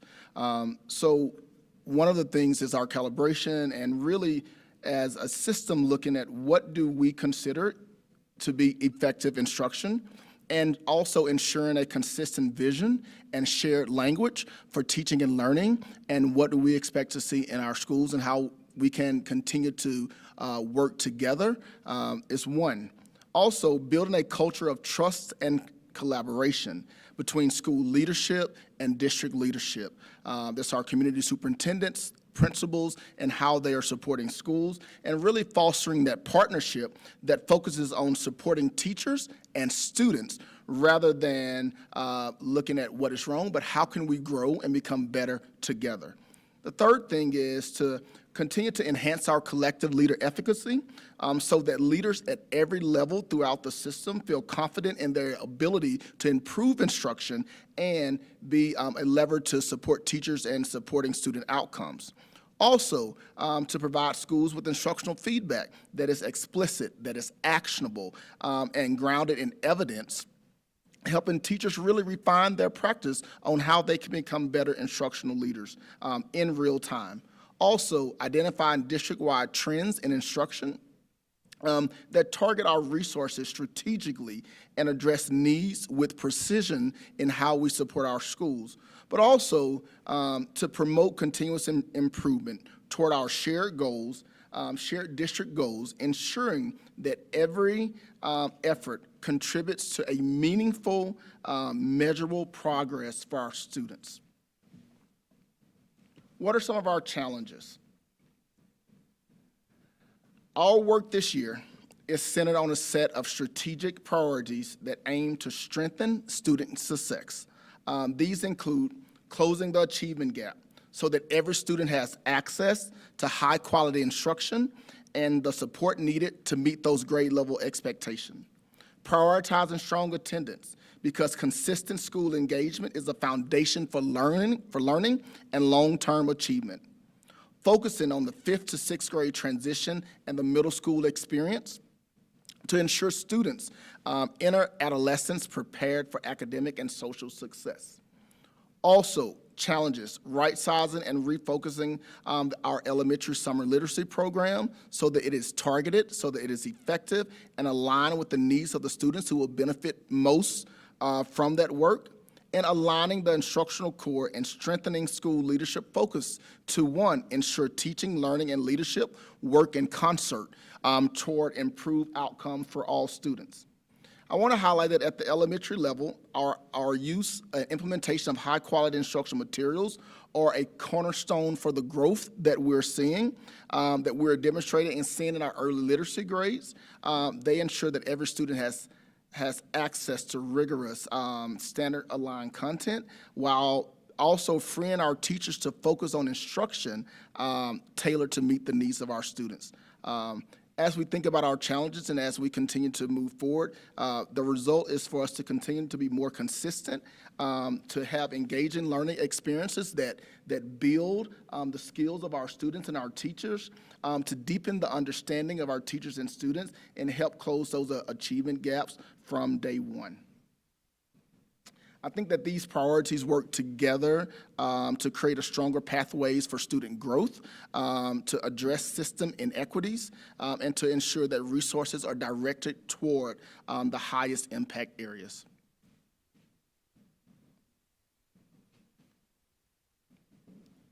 Now we'll be open for questions. Thank you. Questions? Director Reed?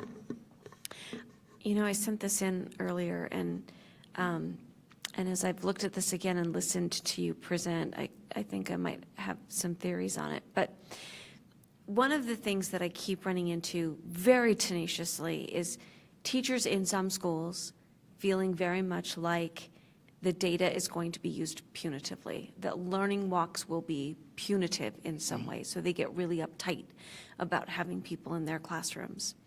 And it's not all schools. There are schools where teachers are excited to have people in there, they're excited to be out looking at other teachers, and other schools where they don't feel that way.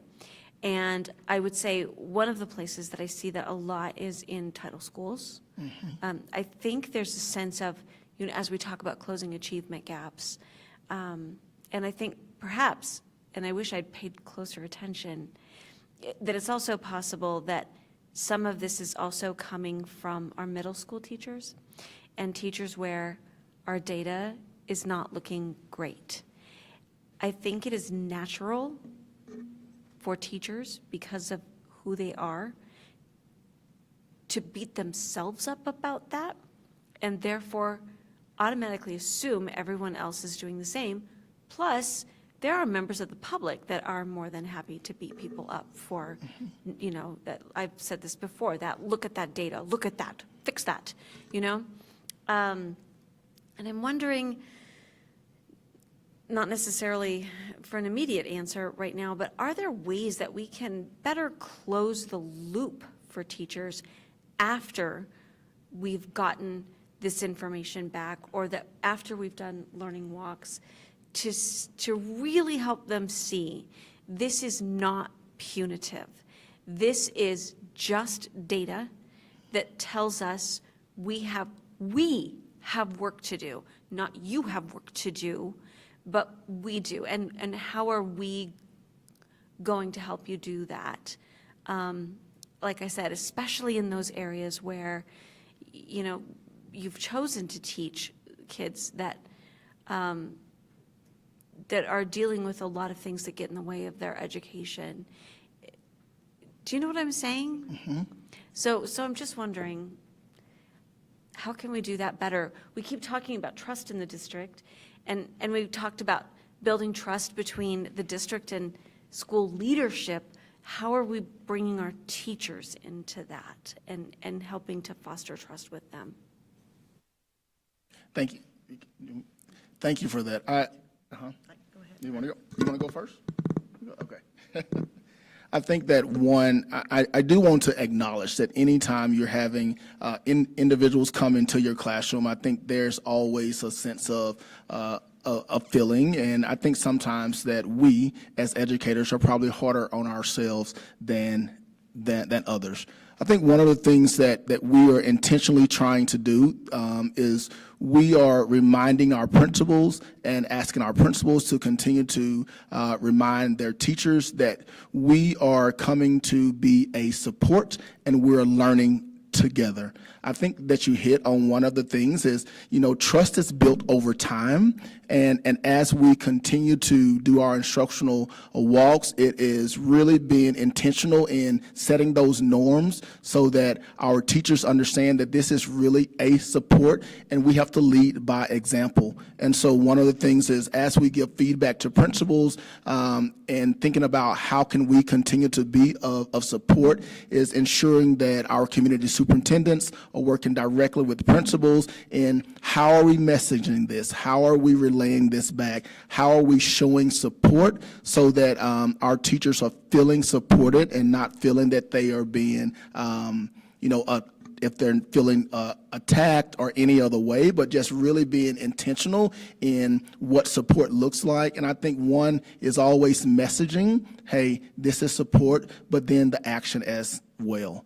And so that's one thing that we are doing. And, as I work with community superintendents, thank you for uplifting this, for, acknowledging that it's not everywhere, but in some places that teachers do feel that way. And I think that not only is that building trust, but trust is action, right? And we have to continue to just remind teachers that we are here in support of you, just like I'm here in support of the entire district.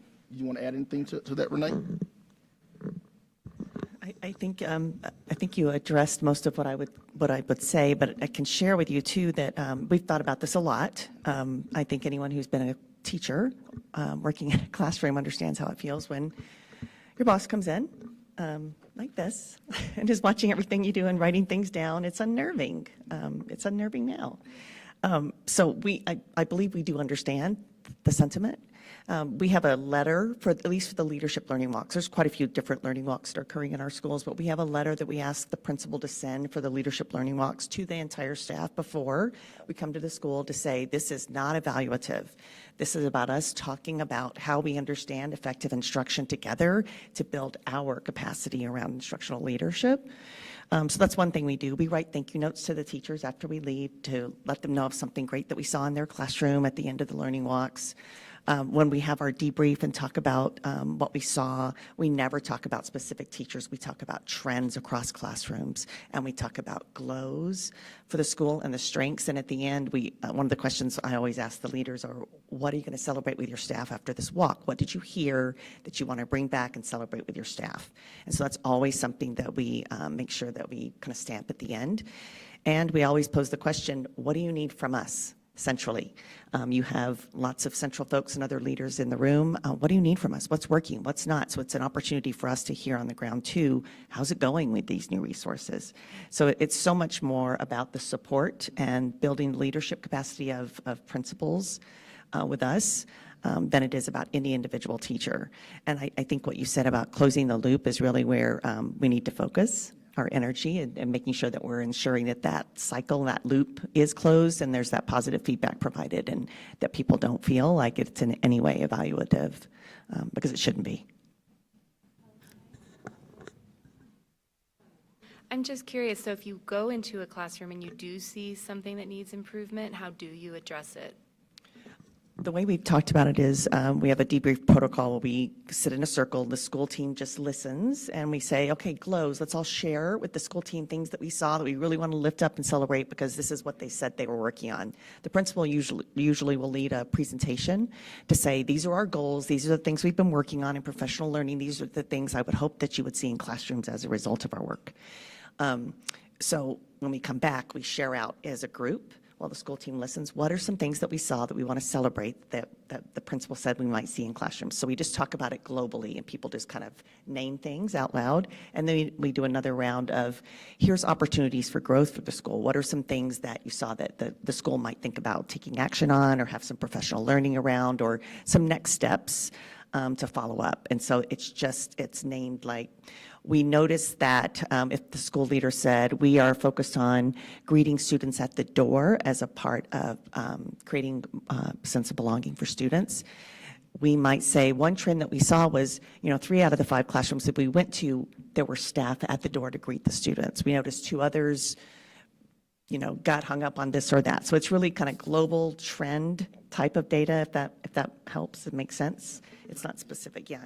Maybe you can do that. Yeah, and the only thing that I would add to that is, after we talk about those global trends, we spend time thinking, where can we support? And so the question is, how can we lean in to provide that support? And sometimes the community superintendent is actually already working with the principal on what they're focused on, but we really lean into where can we provide support and how can we help you with whatever that issue may be. Thank you. And then my other question is, can you refresh my memory? How long have our middle school teachers been working with our new literacy materials for them? I think we had 9 pilot schools last year. This year we have about 6 more. So we've got just a handful of schools that are not piloting ELA materials this year at the middle level. So we can, basically what we're seeing is something very similar to what happened with our elementary schools, which was we weren't seeing tremendous growth as they first began to implement the materials, but as they've increasingly become comfortable and sort of evened out with each other as cohorts, we saw tremendous improvement. So that is something that we could potentially anticipate there. We should, yeah.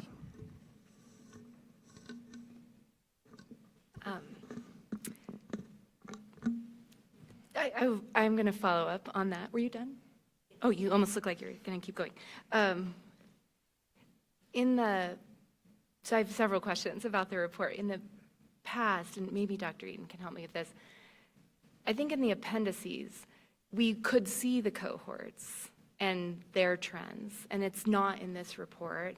Is it in I'm wondering, am I remembering a different report? Because I remember being able to link in, and I remember having questions that what you just said isn't always true, actually, that some of the early cohorts weren't doing as well as some of the later cohorts.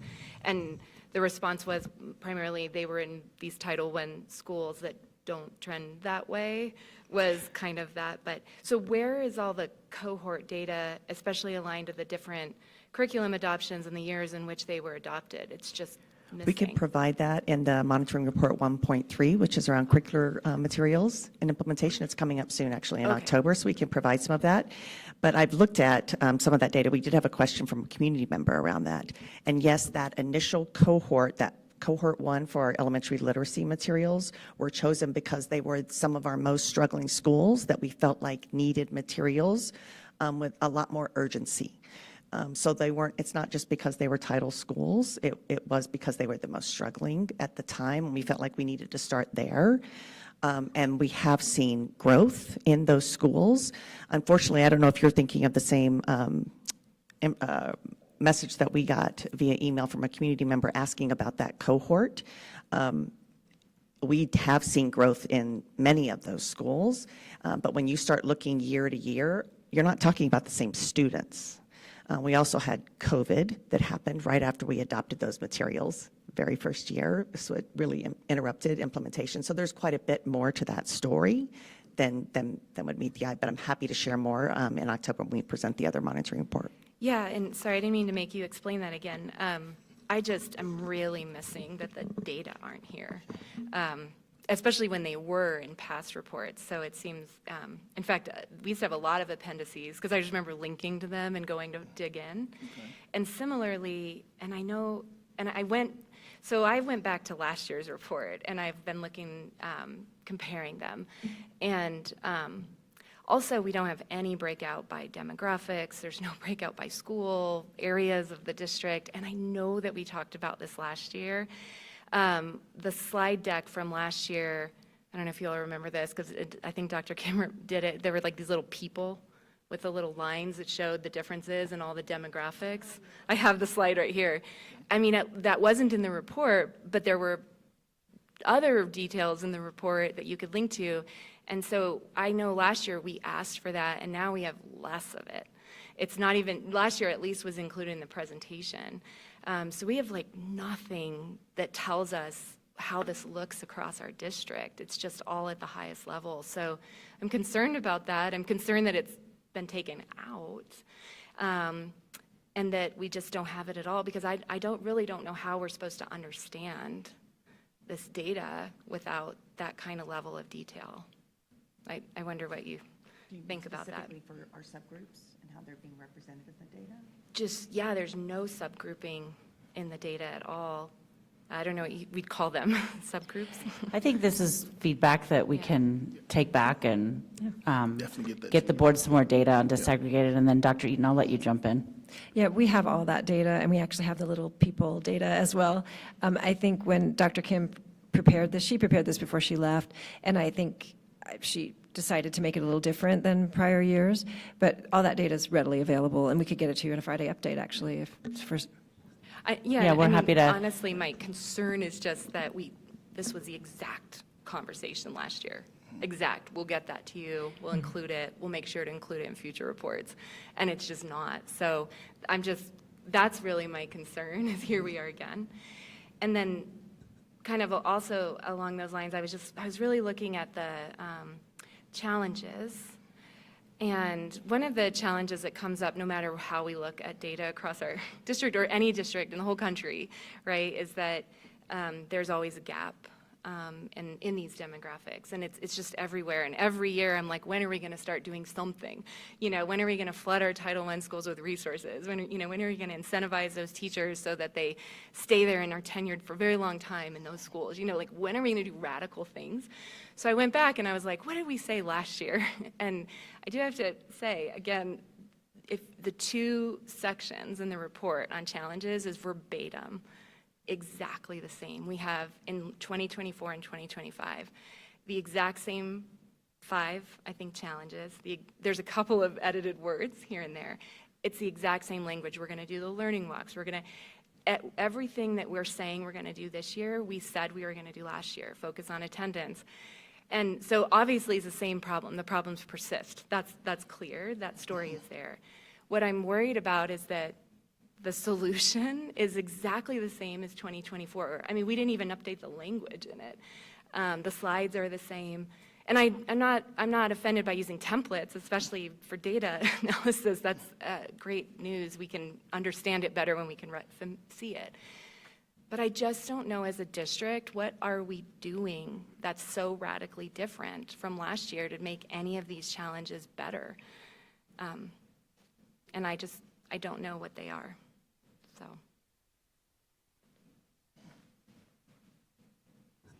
Thanks for that feedback. We'll give it some thought and be ready to provide you some feedback. I was wondering what you think about all that. Oh, you want me to go? Yeah, I would say thank you for the feedback. As I think about what we're doing to address the challenges, and yes, the achievement gap, it does persist. And I think it's a national thing that we're all facing in public education. I will say I do believe that what we're doing to really close the achievement gap are the research-based strategies that are being used not only here but across the United States. We can always go back to the drawing board and say, hey, what can we do differently? But I believe that we're on the right track, and some of this change will take some time as we work with our different schools and different demographics. I think change will take time. Not making any excuses for it, but I do think the strategies that we have provided and that we've used from last year to this year are the right strategies to use, and I believe that we will see change, but it will take time. And it takes a willingness to do things differently, and not everyone's always willing to do things differently. And I think I've spoken before. I was a Title I principal, a turnaround principal. It can be done, but it requires persistent and consistent effort for people to change what they've been doing, because if they continue doing what they've been doing, we all know the results will be the same. And change management is a significant challenge for us here, and we're working through, and the strategies that we have chosen are the right strategies. I do believe we'll get there, but this is an ongoing challenge that, as Drew said, many school districts face. Is it okay if I build on that too, just really quickly?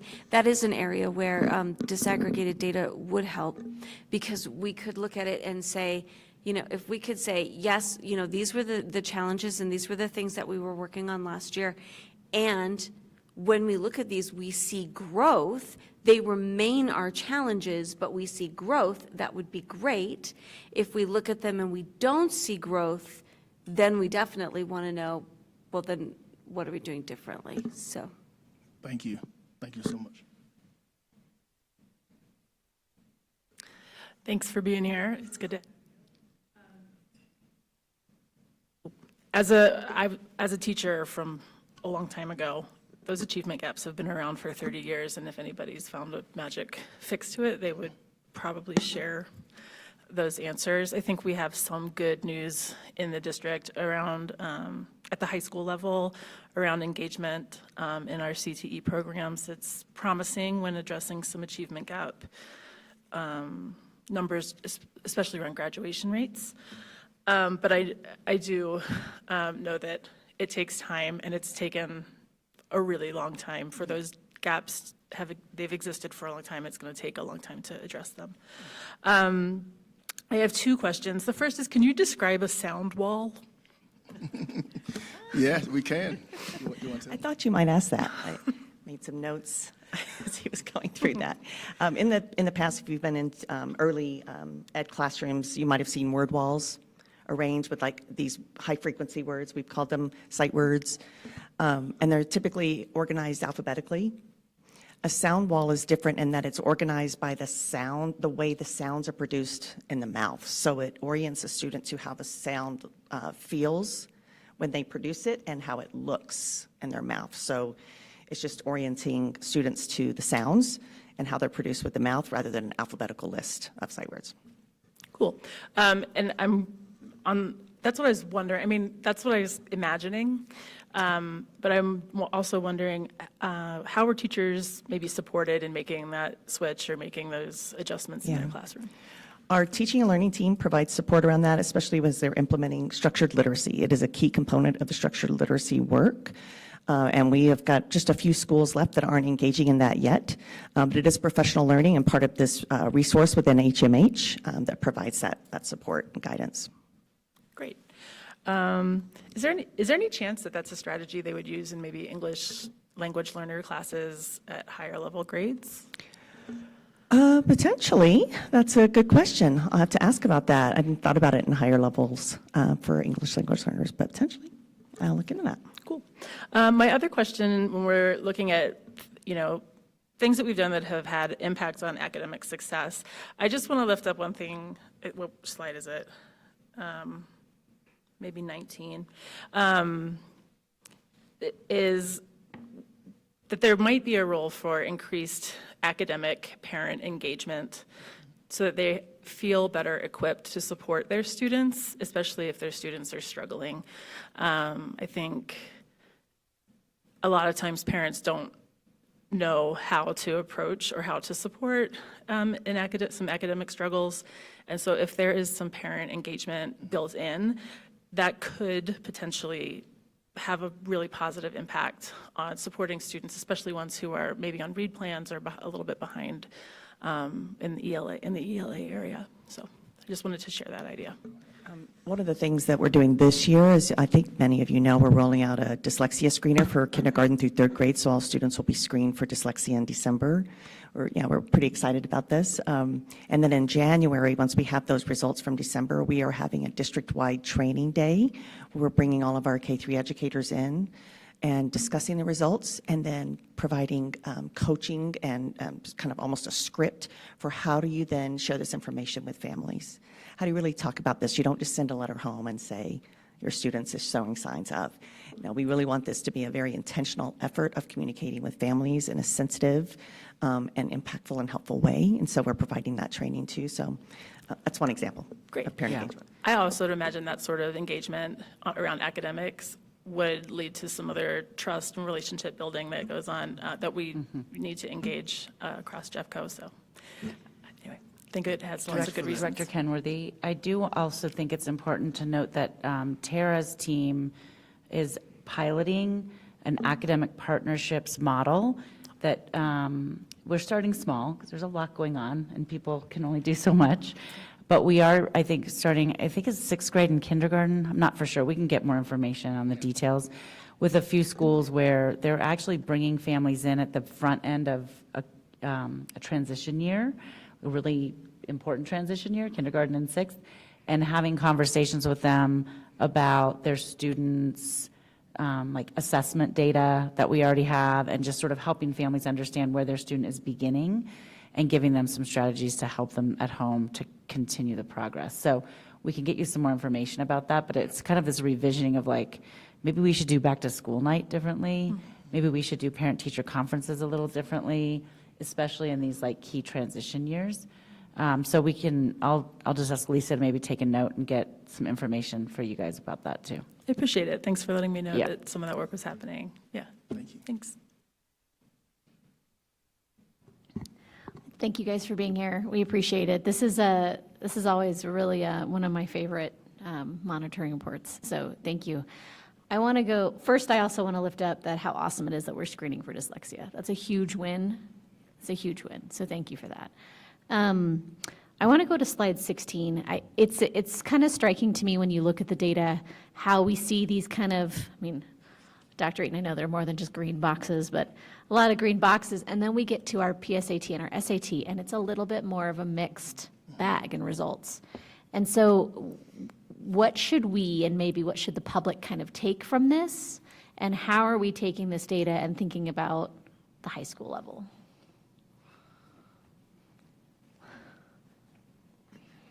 So what I would say about the scale score, we're talking about 3 points on a scale score or 5 points on a scale score. So you're going to see some fluctuation there that might not be so statistically significant. And what we think about in the SAT, PSAT is that the scale increases. So it's on a continuous scale and it increases each year. So when you look diagonally, you'll see our students are improving that way. Growth is really important for our secondary students. So we also look at that growth piece, knowing that if we're growing students at a high rate, 50th or greater, they're moving academically into where we want them to go. I think SAT is a very important test for our high schools because they understand that it's a gateway to scholarships and graduation, college, and those sorts of things. So what I guess I would say is these numbers are so small in the scale score change that I'm not so concerned. I do see a +8, a +4, but we really should look over time at that. And I think also the test has changed. So that's also a challenge because usually we look at multiple years to see a trend. And in this case, we have 2 years of the same test. It was a different format, and it's a significant change in the format. So our students are not being asked the same kinds of things. So it's a recalibration of how our students take the test and how we interpret the test. Do we have other ways? I mean, I know we have CMAS and we have, DIBBLs, and we have a lot of other things for our earlier grades. Do we have other ways we're evaluating our secondary kiddos? We do, and in our District Unified Improvement Plan, we talk about other measures as well. MAP is given for 9th and 10th grade, so we do have that. We also have a lot of grades in the secondary. They have their own way of looking at it by course. And then we look at other measures. We look at our concurrent enrollment, we look at our AP and our IB. So there's a lot of different measures for post-secondary workforce readiness that we look at, and also credits earned. That's important to us in our metrics for our strategic plan to make sure we're on track to graduate. We look at the demonstrations. You have to have a reading, writing demonstration and a math demonstration to graduate from high school. So all of those things, there's actually more data, more rich data, I think, at secondary in some ways when you look at all the different pieces. And we have a monitoring report coming up looking at some of that post-secondary workforce readiness metrics that are so important at that grade level. That's great. It's helpful as a parent of a kiddo who graduated last year and hated taking the SAT and thought it was garbage in his language. I worry that that's our only measure, so I'm glad to hear we're really thinking about it because he struggled with the test, and I don't know that it was a reflection of his comprehension in the grade, so I appreciate that. And I just want to lift up in the actual report that we have 10 schools that achieved high growth in ELA and 9 schools that achieved high growth in math, which is pretty awesome. And I hope we get the chance to do where we bring them in like we did last year and give them their cool banners and really recognize it, because that's huge. And I just want to make sure we celebrate all these schools. Thank you for the presentation. I have 2 questions, and I think, Dr. Eaton, maybe you're the right one for it. I want to compare slide 11 with slide 18. And on slide 11, it was so exciting to see 6th grade, their improvement on math and the CMAS. And I know that that's an area when I first started visiting middle schools, the principals were telling me, oh, the first couple weeks in school, couple months, whatever, they're just trying to get them all using the same terms and back in the same, path.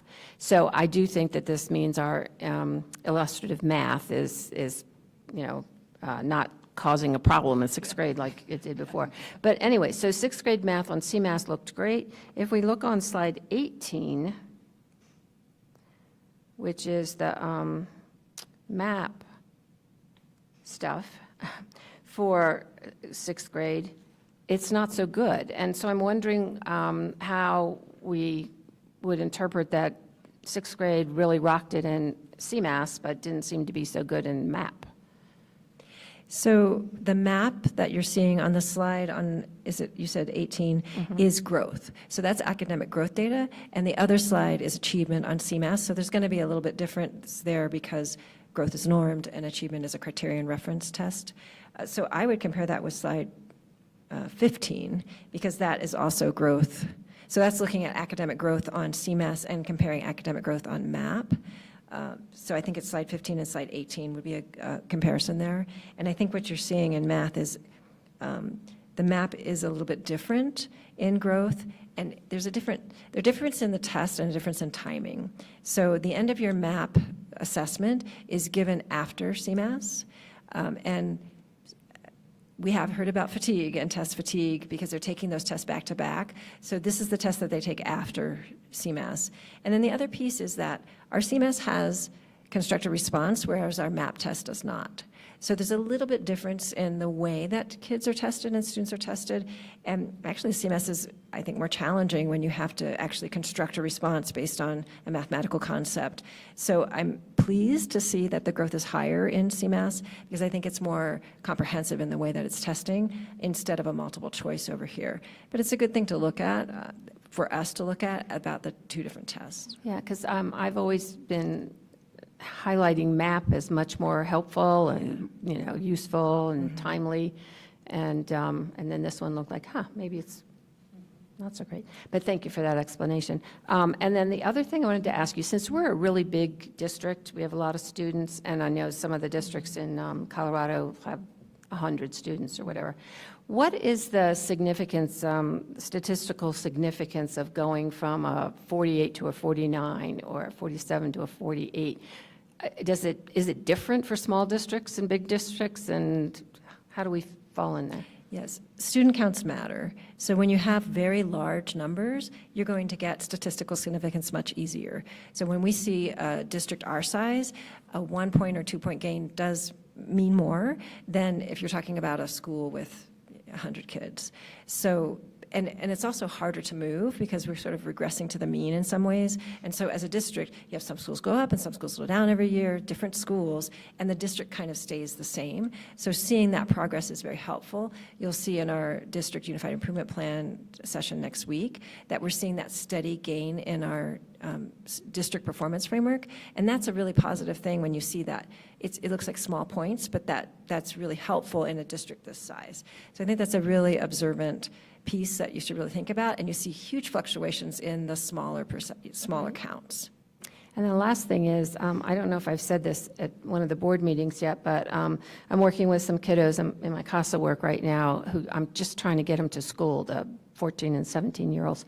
And I mean, it's so hard. And the 14-year-old told me, I think it was the end of last year, she got this award from her school, and I thought, that's great, I'm so excited. And her award was because her aunt had sent in a notice, an official notice that she wasn't going to be taking the CMAS test. And that got a letter of commendation or whatever, because she brought in this note. So I'm just wondering too, what is the performance or the participation, thank you, in Jeffco? So our participation rates are quite high in the Metro District area. We are very serious about all kids should have a chance to show what they know and have the state test to see if they're meeting grade level expectations. Of course, parents always have the opportunity to opt out if they think that their student, for some reason, shouldn't take the test.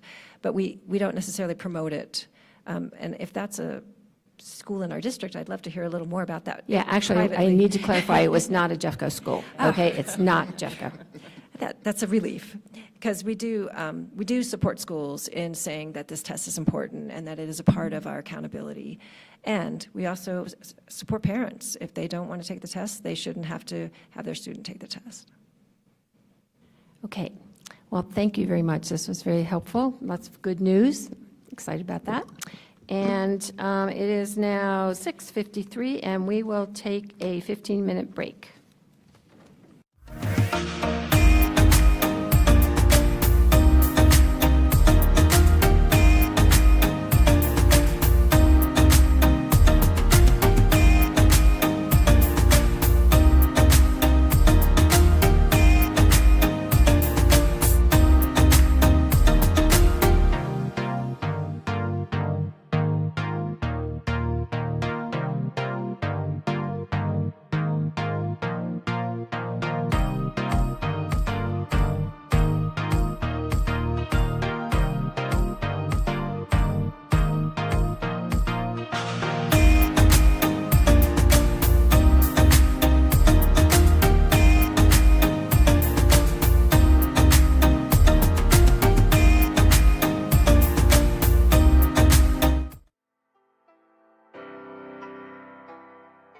Hi, I'm Mary Parker, a proud Jeffco school board member. Do you ever wonder what a school board does? We're a group of elected volunteers who help set the direction for our district. From shaping policies to approving budgets, we ensure that every student in our community has access to a quality education. It's our job to listen to families, students, and educators to make informed decisions that benefit everyone in our school community. For more information about the work of our board, including our meeting schedule and how to connect with us, please visit jeffcopublicschools.org/board.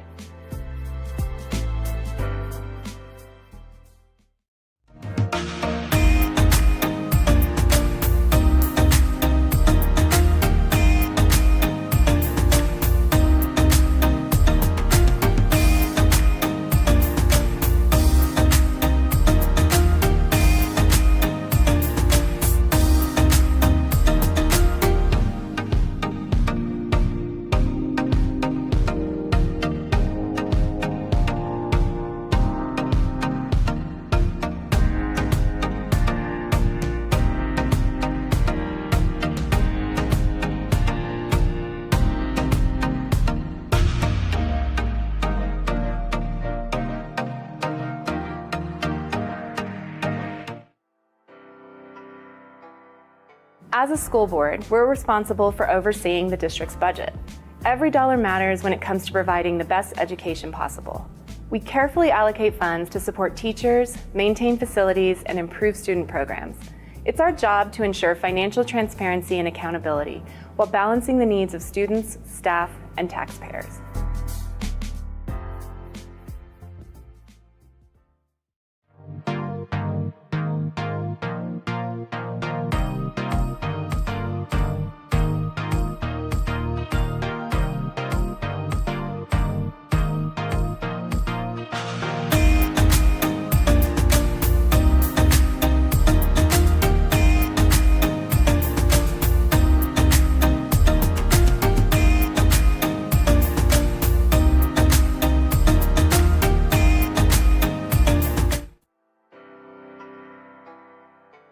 As members of your Jeffco School Board, we help set the vision for our district's future. We work closely with Superintendent Dorland and her staff to ensure that our goals align with our community values and the needs of our students. Whether it's improving academic achievement or enhancing school safety, we're committed to Jeffco's mission of providing a world-class education that prepares all Jeffco students for bright and successful futures as local and global citizens.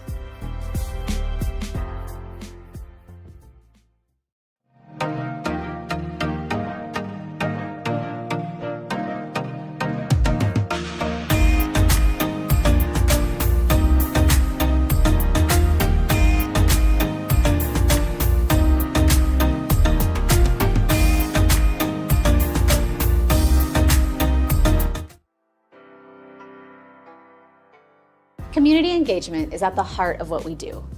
As a school board, we represent the voices of Jeffco families, students, and all of our community members. We hold public meetings, we listen to concerns, and we encourage everyone to share their thoughts and opinions about the district. Your feedback helps us to make better decisions for our schools and shape our district's future.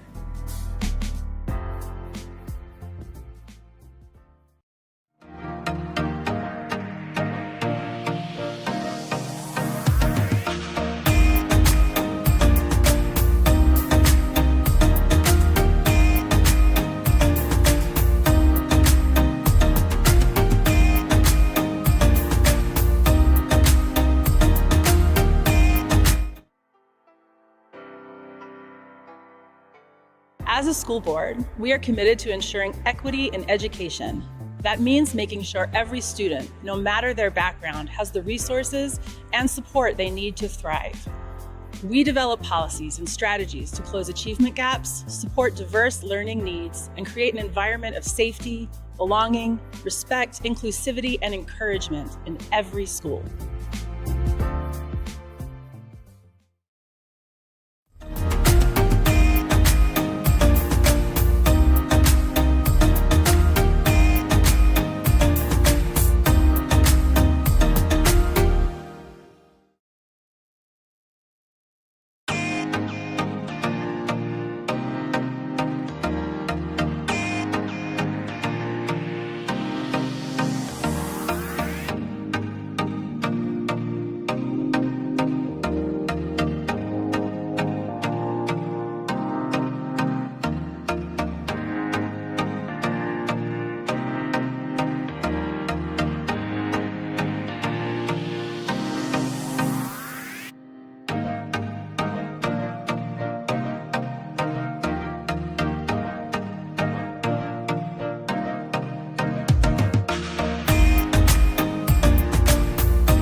we are back.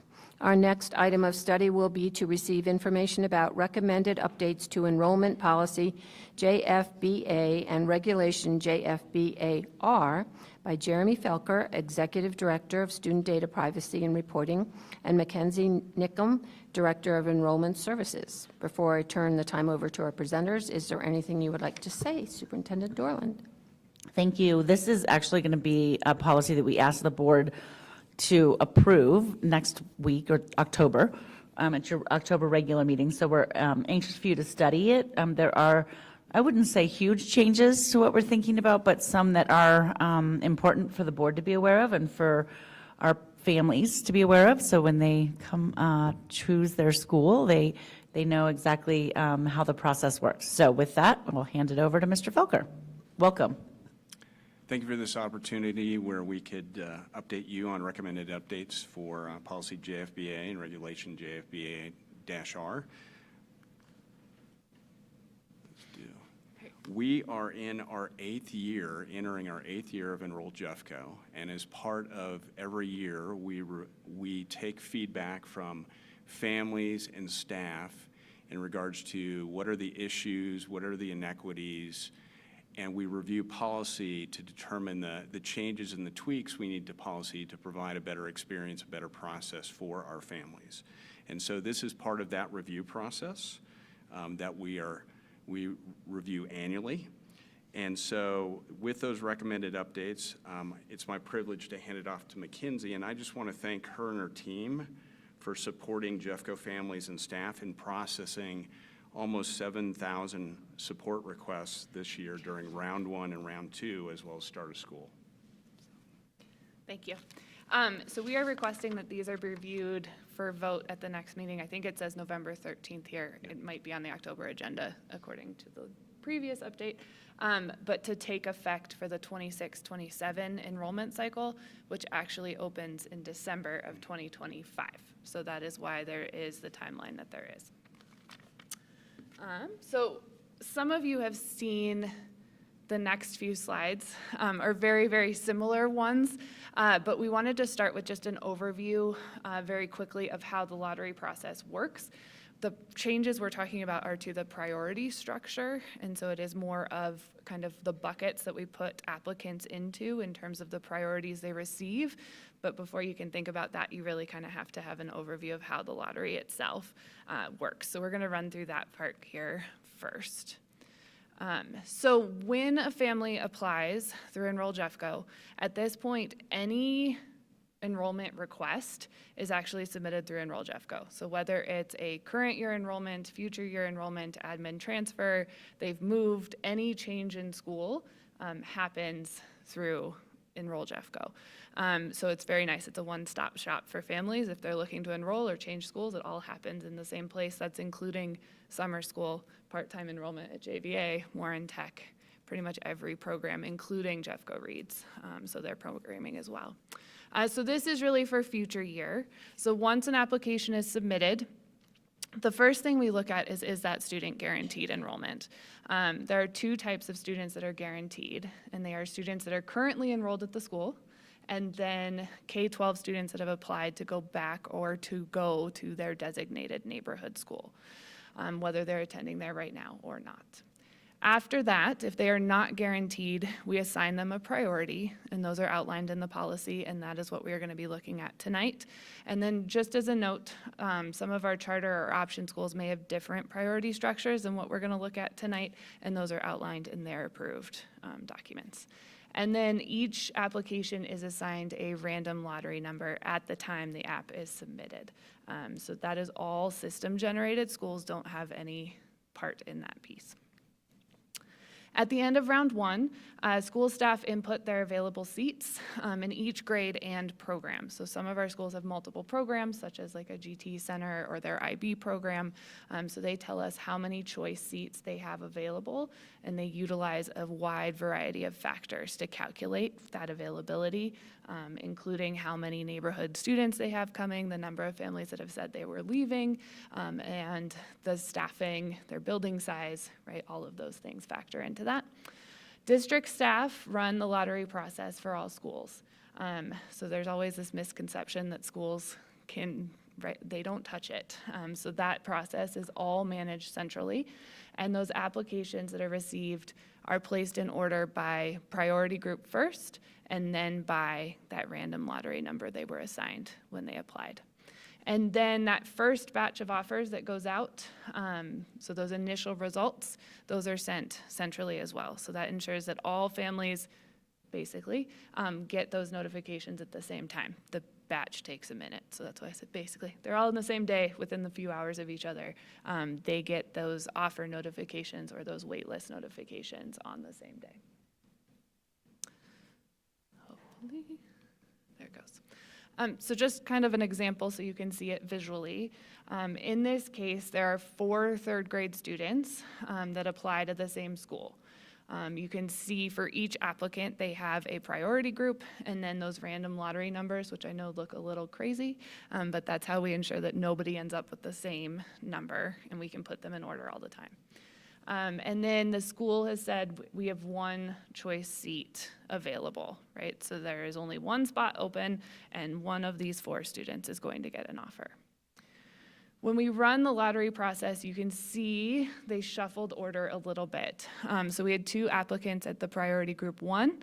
So they went in order from then random lottery number from smallest to biggest, which is why applicant B got the offer and not applicant A. And then applicant D was priority group 3 and then priority 4. So in this example, since there was only 1 seat available, that first, right, applicant B got the offer, and then all 3 of the other students were notified that they were on the wait list. Families can see where they are on the wait list at any time throughout the window, so they can actually check that status all the way up until the end of August and they are still waitlisted up until that point. But schools will continue to send offers all the way through the end of August as they have space open up. Once those results are sent to families, families have 3 days to accept that offer. They do expire automatically, so that way schools can move on, right, to the next family. If you don't respond, we're going to give that seat to the next person in line. Only 1 full-time offer can be accepted per student. So we limit the number of schools families can apply to 3 for K-12. If they were to get an offer from all 3 schools that they applied to, they can only take 1, right? Their student can only attend 1 school. And once they accept that, we automatically decline those other 2. And then accepting an offer does not remove the student from the wait list at another school. So if a family got an offer from their second choice, we don't capture what their order is in any way. But let's say they got an offer from their second choice school, they can stay on the wait list at the first choice and still take the seat at that school that they got an offer. Yes. Yes. That's a big panic moment. Yes. That was early feedback on in the original rollout. They do get a pop-up that asks if they want to stay on the wait list, just so we can clear if they don't want that seat, we want them to remove it so that, right, the wait list is an accurate reflection of who actually wants a seat. That helps our schools and other families, but you can stay there.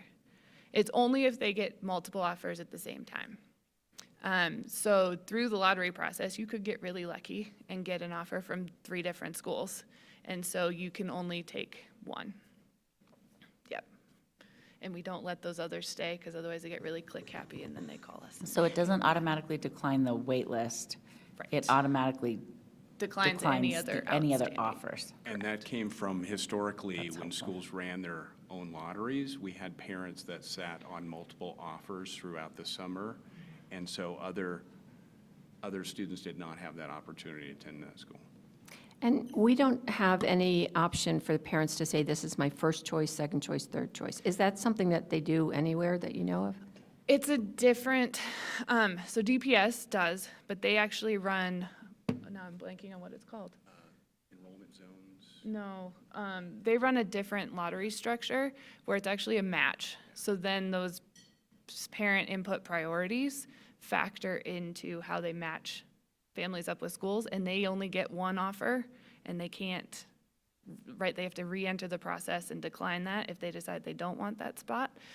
So they do run a completely different structure where then their rank priority factors in to their formula versus ours is more of, or I equate it to like a raffle. You're putting your ticket in the bucket, and then you can have your, put it in multiple and see where you end up, basically. And they don't impact each other versus that system, those do impact your placement in those other schools.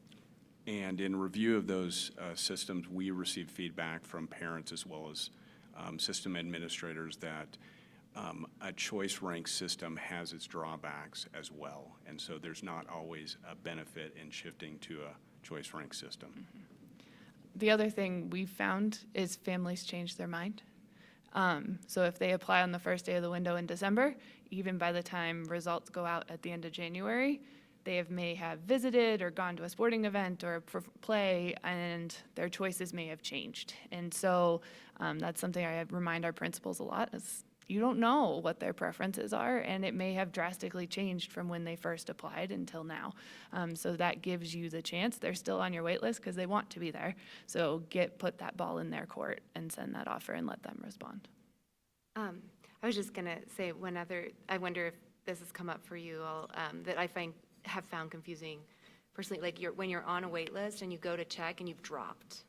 And I think I understand it now, but I'll tell you, it took a few back and forths with the Enroll Jeffco team for me to understand, just asking, like, why are we dropping? Why do we keep dropping? I mean, I understand that the prioritized folks come into the system, right? And then they get put above you. But it's super confusing when you're like, okay, now we're 2, and now we're 14. Like, you really can drop. And throughout the window, I'll go back to this slide just because it's easier to see. New applicants come in all the way through round 2. They're placed at the bottom of their priority group, right? So in the order they apply, but if you were to get, in this scenario, a new priority group 1, they would bump 3 and 4 down. So they only move down with when a student with a higher priority applies. Can I ask a clarifying question on that? I'm sorry, we're not waiting, we're just peppering you guys with questions.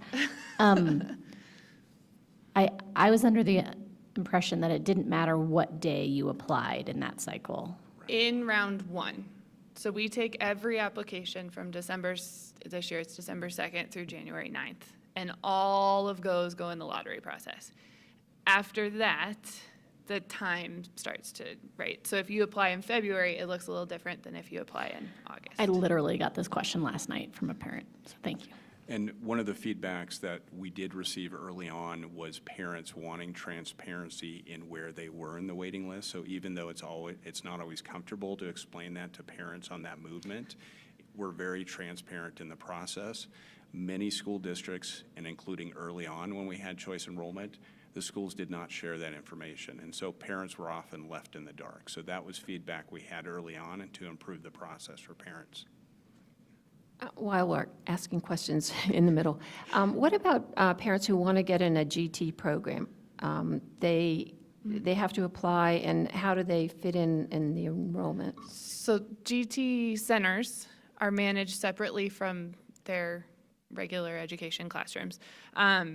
They actually have to qualify through the GT department. There's an application process that they go through to qualify for a GT center, and then that allows them to apply to the GT centers either at their current school if they already attend there or at any other school. That lottery and that structure looks almost identical to the K-12 structure. The only difference is they grant priority to students that are already attending the school and then go in the same order for everybody else. But the lottery, everything else looks exactly the same. It's just they have to pre-qualify. Okay. They were good questions before we dug into this, so it is all good. So current policy, you can see that it's on my left. I don't know if it's in the pink side of the screen. And then we are making 2 recommended updates to the current priority structure. And really it is removing the line at the end for both of those. And so this is for sibling priority. Currently siblings, They get priority if they have a student at the school and that student will be there next year. So if you have a 5th grader that is matriculating out and an incoming kindergartner, you would not get sibling priority because the 5th grader would not be attending the school the next year. The recommended change is basically to grant them that extra year of priority. So if they have a student that's currently attending the school and then one that would be coming in the future year, they're already part of the school community, they get that one additional year of priority. If it impacts, it's interesting, our elementaries more so, even though the gap is higher, and our high schools. We don't see it as much at the middle school level. I'm not sure I understood this exactly, and I know I've had complaints from parents who have a child, in a middle school, and they think their elementary school student is going to go there as well.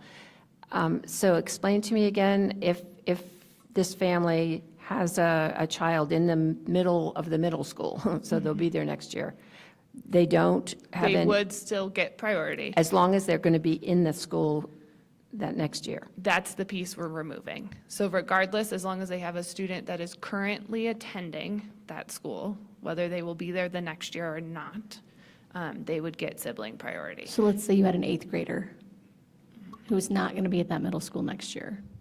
Your 5th grader could still go there because you're already a part of that community, even though the 8th grader won't actually be there next year. So we made it easier, or Yes. the parents will be happier. Okay. And it's just 1 year, right? I think sometimes parents think, well, but it's it's just one additional, basically, year of that sibling priority. And then, so the preschool structure was out of alignment with K-12, and I know this text is really small, so I'm sorry. But the current preschool structure is on the green, and then we are actually recommending updates to align it better with the K-12 priority structure. And then, I don't know if you can see it, but we actually used to still separate child of staff in preschool, so where the staff member lived mattered, which we did in our K-12 structure in year 1, but we got rid of it a long time ago. It had not been updated in the preschool structure. And so those are the 2 big changes, is really adjusting so siblings, Jeffco siblings, get top priority. There is an additional layer for preschool because no one is guaranteed enrollment for preschool. So the priority 1 is students that live in the attendance boundary, right? So that designated area for the neighborhood school with siblings, and then Jeffco resident with siblings. So that is why it looks a little bit different. Once they get to kindergarten, those students that live in the boundary are guaranteed a seat, but we don't guarantee anyone a seat for preschool. We just don't have enough spots to be able to serve that. Quick question, sorry.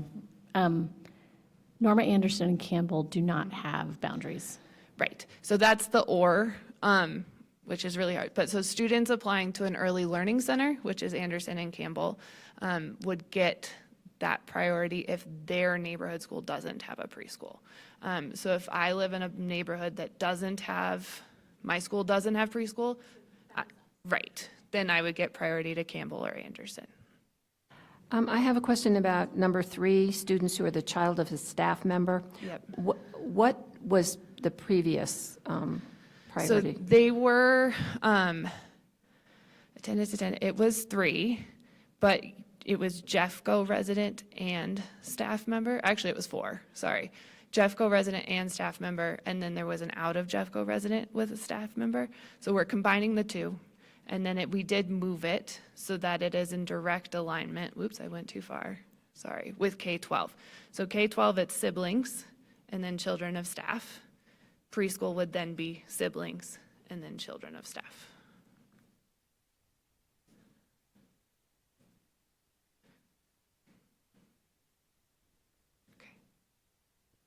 And just a reminder, if you're a staff member but you live in the articulation area, you're up on that higher priority. Right. And we award students the highest they would qualify for. So if they were a staff member's child but also had a sibling, the sibling's going to be the highest, and so they would still get the sibling priority. Sometimes people are like, can I count both? You get whichever one is going to put you in the higher bucket.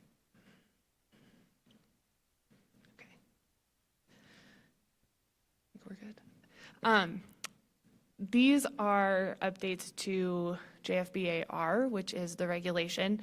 So JFBAR outlines exceptions to those two priority structures we just looked at.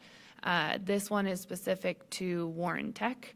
They redid this last year, but we did not outline child of staff. So it is adding in the child of staff structure to align with K-12. They do not honor sibling priority because most of their programs are 1 year, right? And so there really is no, because you are in that program for 1 year, even if you're continuing to year 2, it is still a 1-year program. So it is alignment with that K-12 just because siblings do not apply. So the highest would be you're a staff member at Warren Tech, and then going through.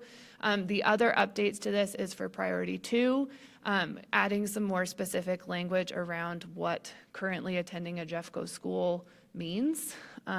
We have some students that attend Jeffco for 1 class, and they would not qualify for that priority bump for Warren Tech. So making sure that we've outlined what that looks like, and then they have to be a current Jeffco student and enrolled for the next year, right? So you'd have to be a 10th grader at one of our schools and then be enrolled, or an 11th and enrolled for 11th or 12th. Quick and then question. outlining it at that down below.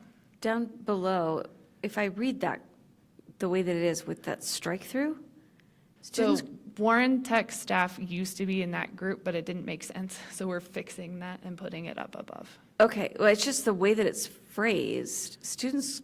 Oh, I didn't get the strike through all the way through. It should be students currently attending Clear Creek, Gilpin, or Platte Canyon high schools will be placed in priority group 2. So we have a contract with those schools. So we're going to take out the and/or students. Yes. Oh, okay. The whole sentence. All right, Sorry. that was what was confusing me. That is my fault, and I think it's in the red line, correct? I just did not get it there.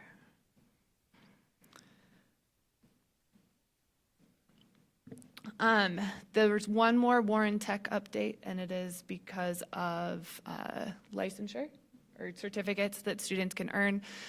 So applicants for forensic science and criminal justice get priority to complete the other program because that does lead to the completion certificate for them. If they only do one, they can't get that certificate. And then we currently have an exception for Manning where they are granting the 1 extra year of sibling priority. If we change JFBA, they would no longer need this, so that would just be removed from the regulation. And that is it. I left you with these. Any other questions? Yeah, go ahead. So this has come up before, and it came up again on my latest walkthrough of Edgewater Elementary School. And that is the whole issue with students having a neighborhood school, because if Edgewater is their neighborhood school, but the parents want them educated exclusively in English, it causes a real problem. But they may not be able to get into Lumberg. Yes, Lumberg. And so are we doing anything to help with that? Because at Edgewater, they have 5 English-only students, and it's very difficult. And they have asked on a number of occasions, can we just make this an attendance zone? And then you get priority if you want English only, even if you live in what would be the Edgewater area, you automatically get to go to Lumberg. Are we working on that, or? Do you want to take that one? So we definitely have looked into the attendance zone issue, and we've our idea. We've explored it also with a district like DPS that has that. The challenge becomes very hard to project how many students are going to be there in the fall, which makes the budgeting process for schools harder. What we do, and Mackenzie and Jeremy can correct me if I'm wrong, is we work really, really closely with Edgewater and Lumberg. Edgewater is their attendance area. It's actually a walk-only school. They don't have buses because their boundary is all within the walk zone. So basically, they work really closely with Lumberg on a student-by-student basis to provide them with a place at Lundberg if that's what the parents are willing and wanting to do. We have definitely had some discussions about Edgewater becoming an option school, and that comes with some of its own challenges as well for Edgewater.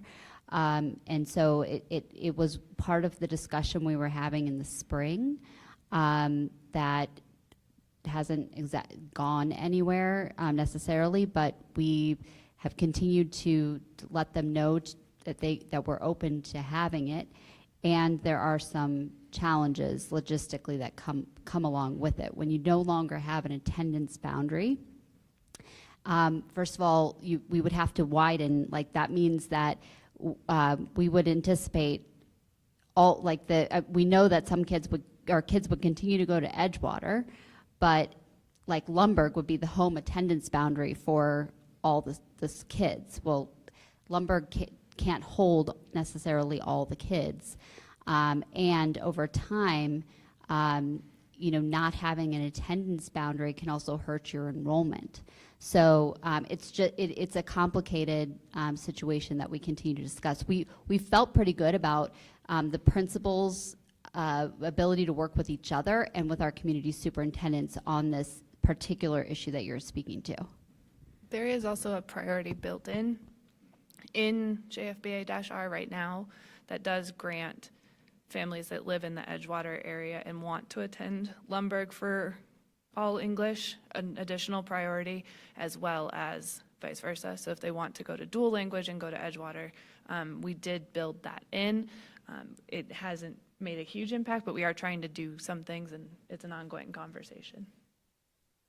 And Paula, if you're interested in talking with the community superintendent to just share what you're hearing from constituents and make sure they're getting what they need, we'd be happy to get you in touch with Mindy Fear, who serves that Arctic area.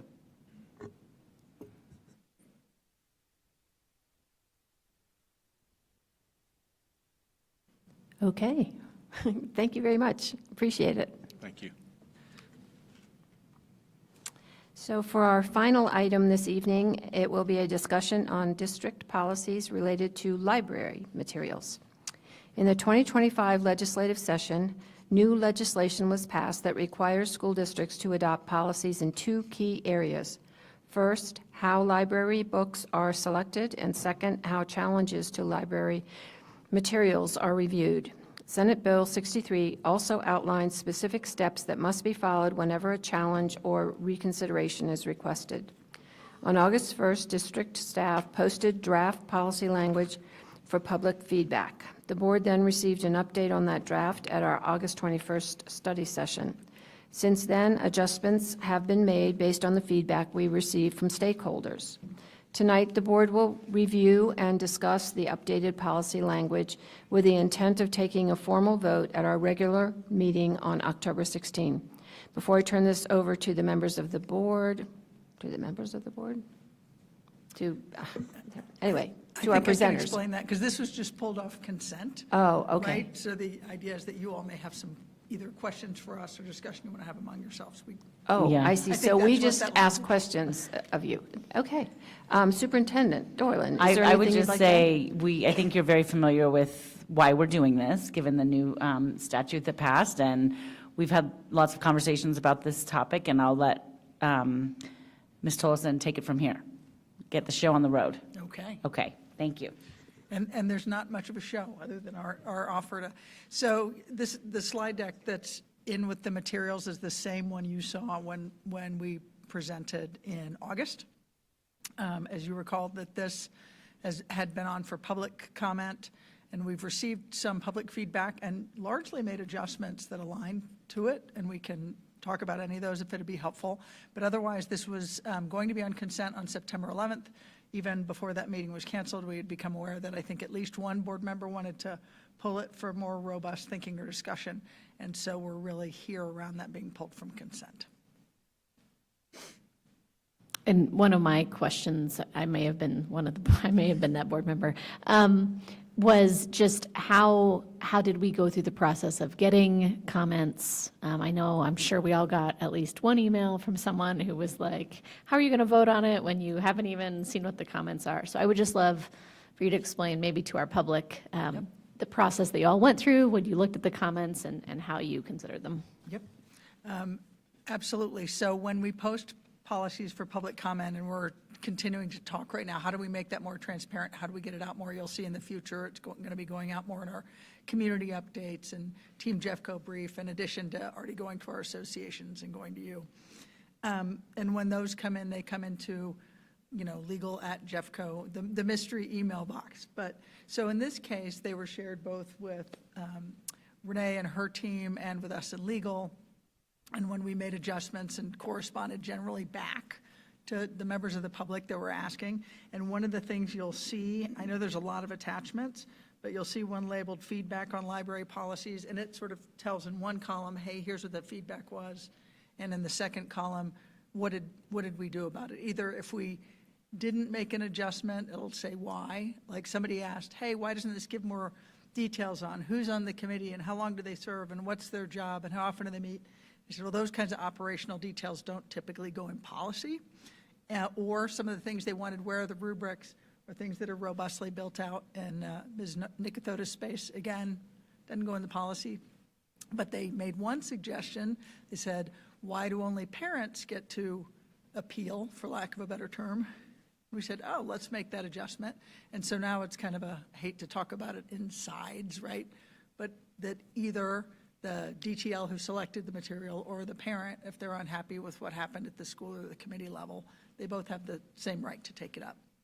So that's one example you'll see in there.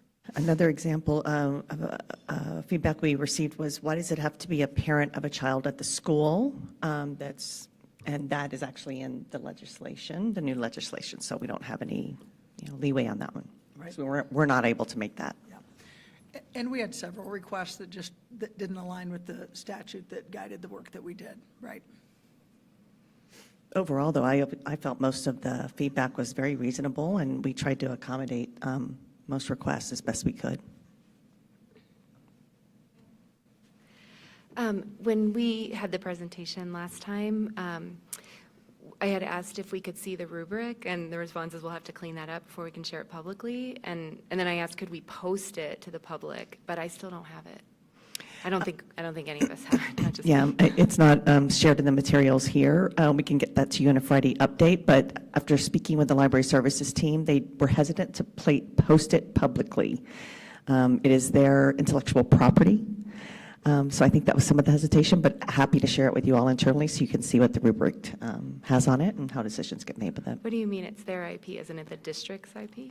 They've worked together to develop it and to post it publicly. It's not something that they want to post publicly for public consumption. I will tell you, I'm hesitant. I think the rubric is the heart and soul of this. What criteria we're using as the guidance to all these policies, all these processes and steps revolves around the rubric. Which was created in collaboration with all of our DTLs. Yeah, but that it's not public is really concerning. Yeah, I agree. to How me. can it be policy if we don't publish it? It's not in policy. It is a tool that was just built by the DTLs together to use in decision-making so that it was consistent and equitable across the different review committees. But it doesn't then require that everybody follow it. If we don't have it in policy, it's some DTLs could follow it and some wouldn't? No, they would all need to follow it. That is an agreement that they all have. I can go back to the team and just tell them we're going to post it, but. Can we just clarify the question? I think it's a really important question that Director Vard is asking. And can you just repeat it and talk about the rubric and what you believe, what rubric you're talking about and what it does and what the district is doing with it? Can you just explain your question one more time? Yeah, last time it was explained to us that that's the guidance, that's what the folks reviewing all of this are using to make the decisions about the books being there or not. And I don't know what's in the rubric because we've never seen it. So, I mean, understanding the criteria and the definitions of those criteria, because then we're going to get a wide variety of people who are going to then make those decisions. So I'll tell you what's in my mind about it, since I don't know. Like, let's say it says in the rubric, if there's explicit materials, it has to go to, then that's the criteria for decision-making. And then I'm wondering, is there a definition for explicit materials? Because me and Aaron and I might have very, very different thinking about explicit materials. So where is this rubric that we use to grade, like the same way we grade papers and stuff, and how are people using it, interpreting it, where are the definitions in it, and things like that? Thank you. If you look, I believe it's here. Is it a rubric to determine what books No. we select for the libraries, or is it a rubric that's part of the review process or the challenge process? The rubric that they use is what we're using to select books that are appropriate for different levels within our libraries. That includes 2 professional reviews, age limits. Let's try it. Is that rubric is not public? No. I just feel like that is like the thing that everyone needs to know is what is that? I'll get it for you. I'm not trying to be difficult. I'm just thinking like that is the thing that we all need to swarm around and look at and see if that makes sense. I will, yes, I absolutely will get that for you. I'm sorry we don't have it this evening. Is there a different rubric for reviews? I would have to look and see. I do not believe so, but they do have terms that they look at. Does it fit the age group? Does it meet the 2 professional reviews requirement? Is there obscenity and language in it that would be controversial in any way? And some of those things are defined in policy. Can I just summarize what I'm feeling from the group right now? I think there seems to be this, whether it's in policy or not, and I don't know that it needs to be, but this lack of transparency and clarity around what's driving that the book got there in the first place. And honestly, if people could just see that, they might be less concerned about the book being there in the first place, or they might be more concerned about the book being there in the first place. But either way, it does feel a little bit like it's at the core, I think, Danielle, root of like this whole issue, what Danielle said. Because you don't know what's on it. Yeah. Yeah, and I just want to note that it's going to take Renee a minute to work with some high-quality, dedicated educators who care deeply about their work and are, this is a hard topic and issue for them. And so I just think we got to give Renee a minute. We'll get you guys the rubric, but I think this bigger question that Danielle is asking, and I feel the other board members nodding their head around, is that should probably be a public document. And I don't understand why it's not. So we'll work on that. In the meantime, we'll get it to you on a Friday update, but I think it's a very fair question that we need to grapple with. So thank you. May I add, if the DTLs and the people who did put a lot of effort into this feel it should be protected, I would ask, is there a way we could, I know we can't copyright it, but is there a way we can show ownership of that work product that might make them feel more comfortable? And I do agree, Superintendent Dolan, you correctly identified the head nodding. I think it will ease parent concerns if they can see what. Yeah, I understand, absolutely. I did ask for it before, and they were very reluctant to release it because of the work that they'd done around it. So there's nothing strange on it. I think you'll be pleasantly surprised when you see it. It's pretty everyday. Pantry. Can I follow up on something? So just separating them, maybe to ask Julie, this concept of IP and ownership, I just think like at the university, we always joke because like a professor will make a syllabus and then try to go to the tech transfer office and like claim it as theirs. And the answer always is, it was to me when I submitted invention disclosures, is no, we own it because you work for us. As an employer, I own everything my employees create, and I give them lots of credit, and we celebrate their input, but this concept of people owning the thing in the district, so I'm separating it from the comment. I'm wondering, or at a later date, can we understand that better? I don't mean to put you on the spot. No, and you stated it right. I mean, if it's in the course and scope of employment and done on the clock, It's technically the intellectual property of the district. Now, it may still be that people are like, want it handled with care because they don't want it being duplicated and floated in a lot of spaces. People have that professional pride in the work. And one of the things we do, I mean, some things are as simple as, hey, it lives on the intranet because it's a living, breathing, operational document that's not meant to be sort of in this public-facing space. It's going to be subject to Cora, probably, right, most of the time. So yeah, I mean, I think it's pretty much as you've experienced in your work. Yeah, I don't understand that we have a process where a parent can challenge something but cannot know how that challenge is being evaluated. That just does not make any sense at all. I agree. And this rubric doesn't decide whether a book necessarily goes through a challenge or not. They're just considerations for people, for things to look for. I mean, I might decide whether or not to challenge something if I can look at that. Because I could look at it maybe and go, well, I can challenge this, but, you know, I look at this and it's going to meet all of these criteria, so I don't even need to waste my time. Or I might even at least feel better if I could see very clearly, okay, yeah, I consider this particular part of it controversial. But when I look at, on balance, all of the things that go into this consideration, then maybe I can live with. I think about, I taught a book that had 500 pages, and 5 pages of it is an adolescent boy talking about the fact that he masturbates. It does not describe it in detail, but it's funny. All of the boys are going through it, and it's this amusing thing, and my students identify with it, and they think it's hysterically funny, and it is 5 pages in 500.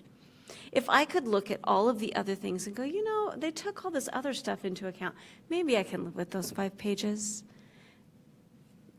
I don't know, I just think it would be really helpful, and I just don't think it makes any sense at all to tell the public, you can't know what our criteria are. It's just not, it doesn't make sense to me. You'll get it. I'll make sure you get it. I'm just going to throw in the transparency thing is really important, and I do want to honor our DTLs and the work that they've done.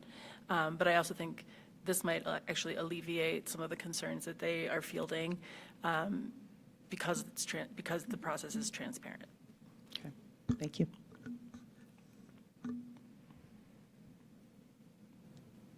Okay, and I think too, since we didn't have the September 11th meeting, there may be people who want to make public comment on it.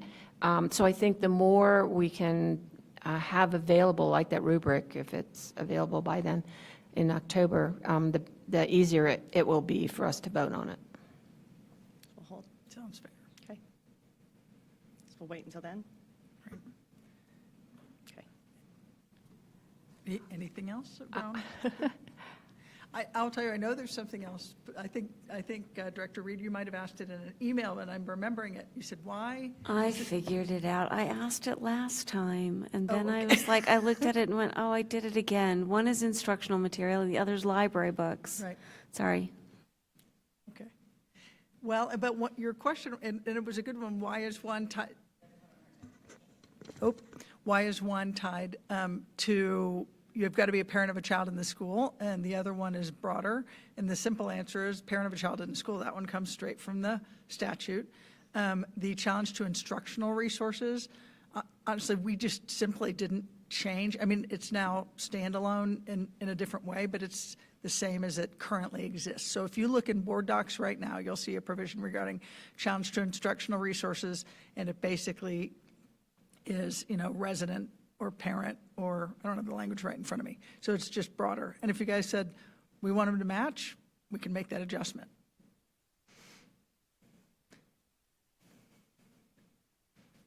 Well, let's stick to being legal under this latest legislation, and then we'll see if we want to do anything more.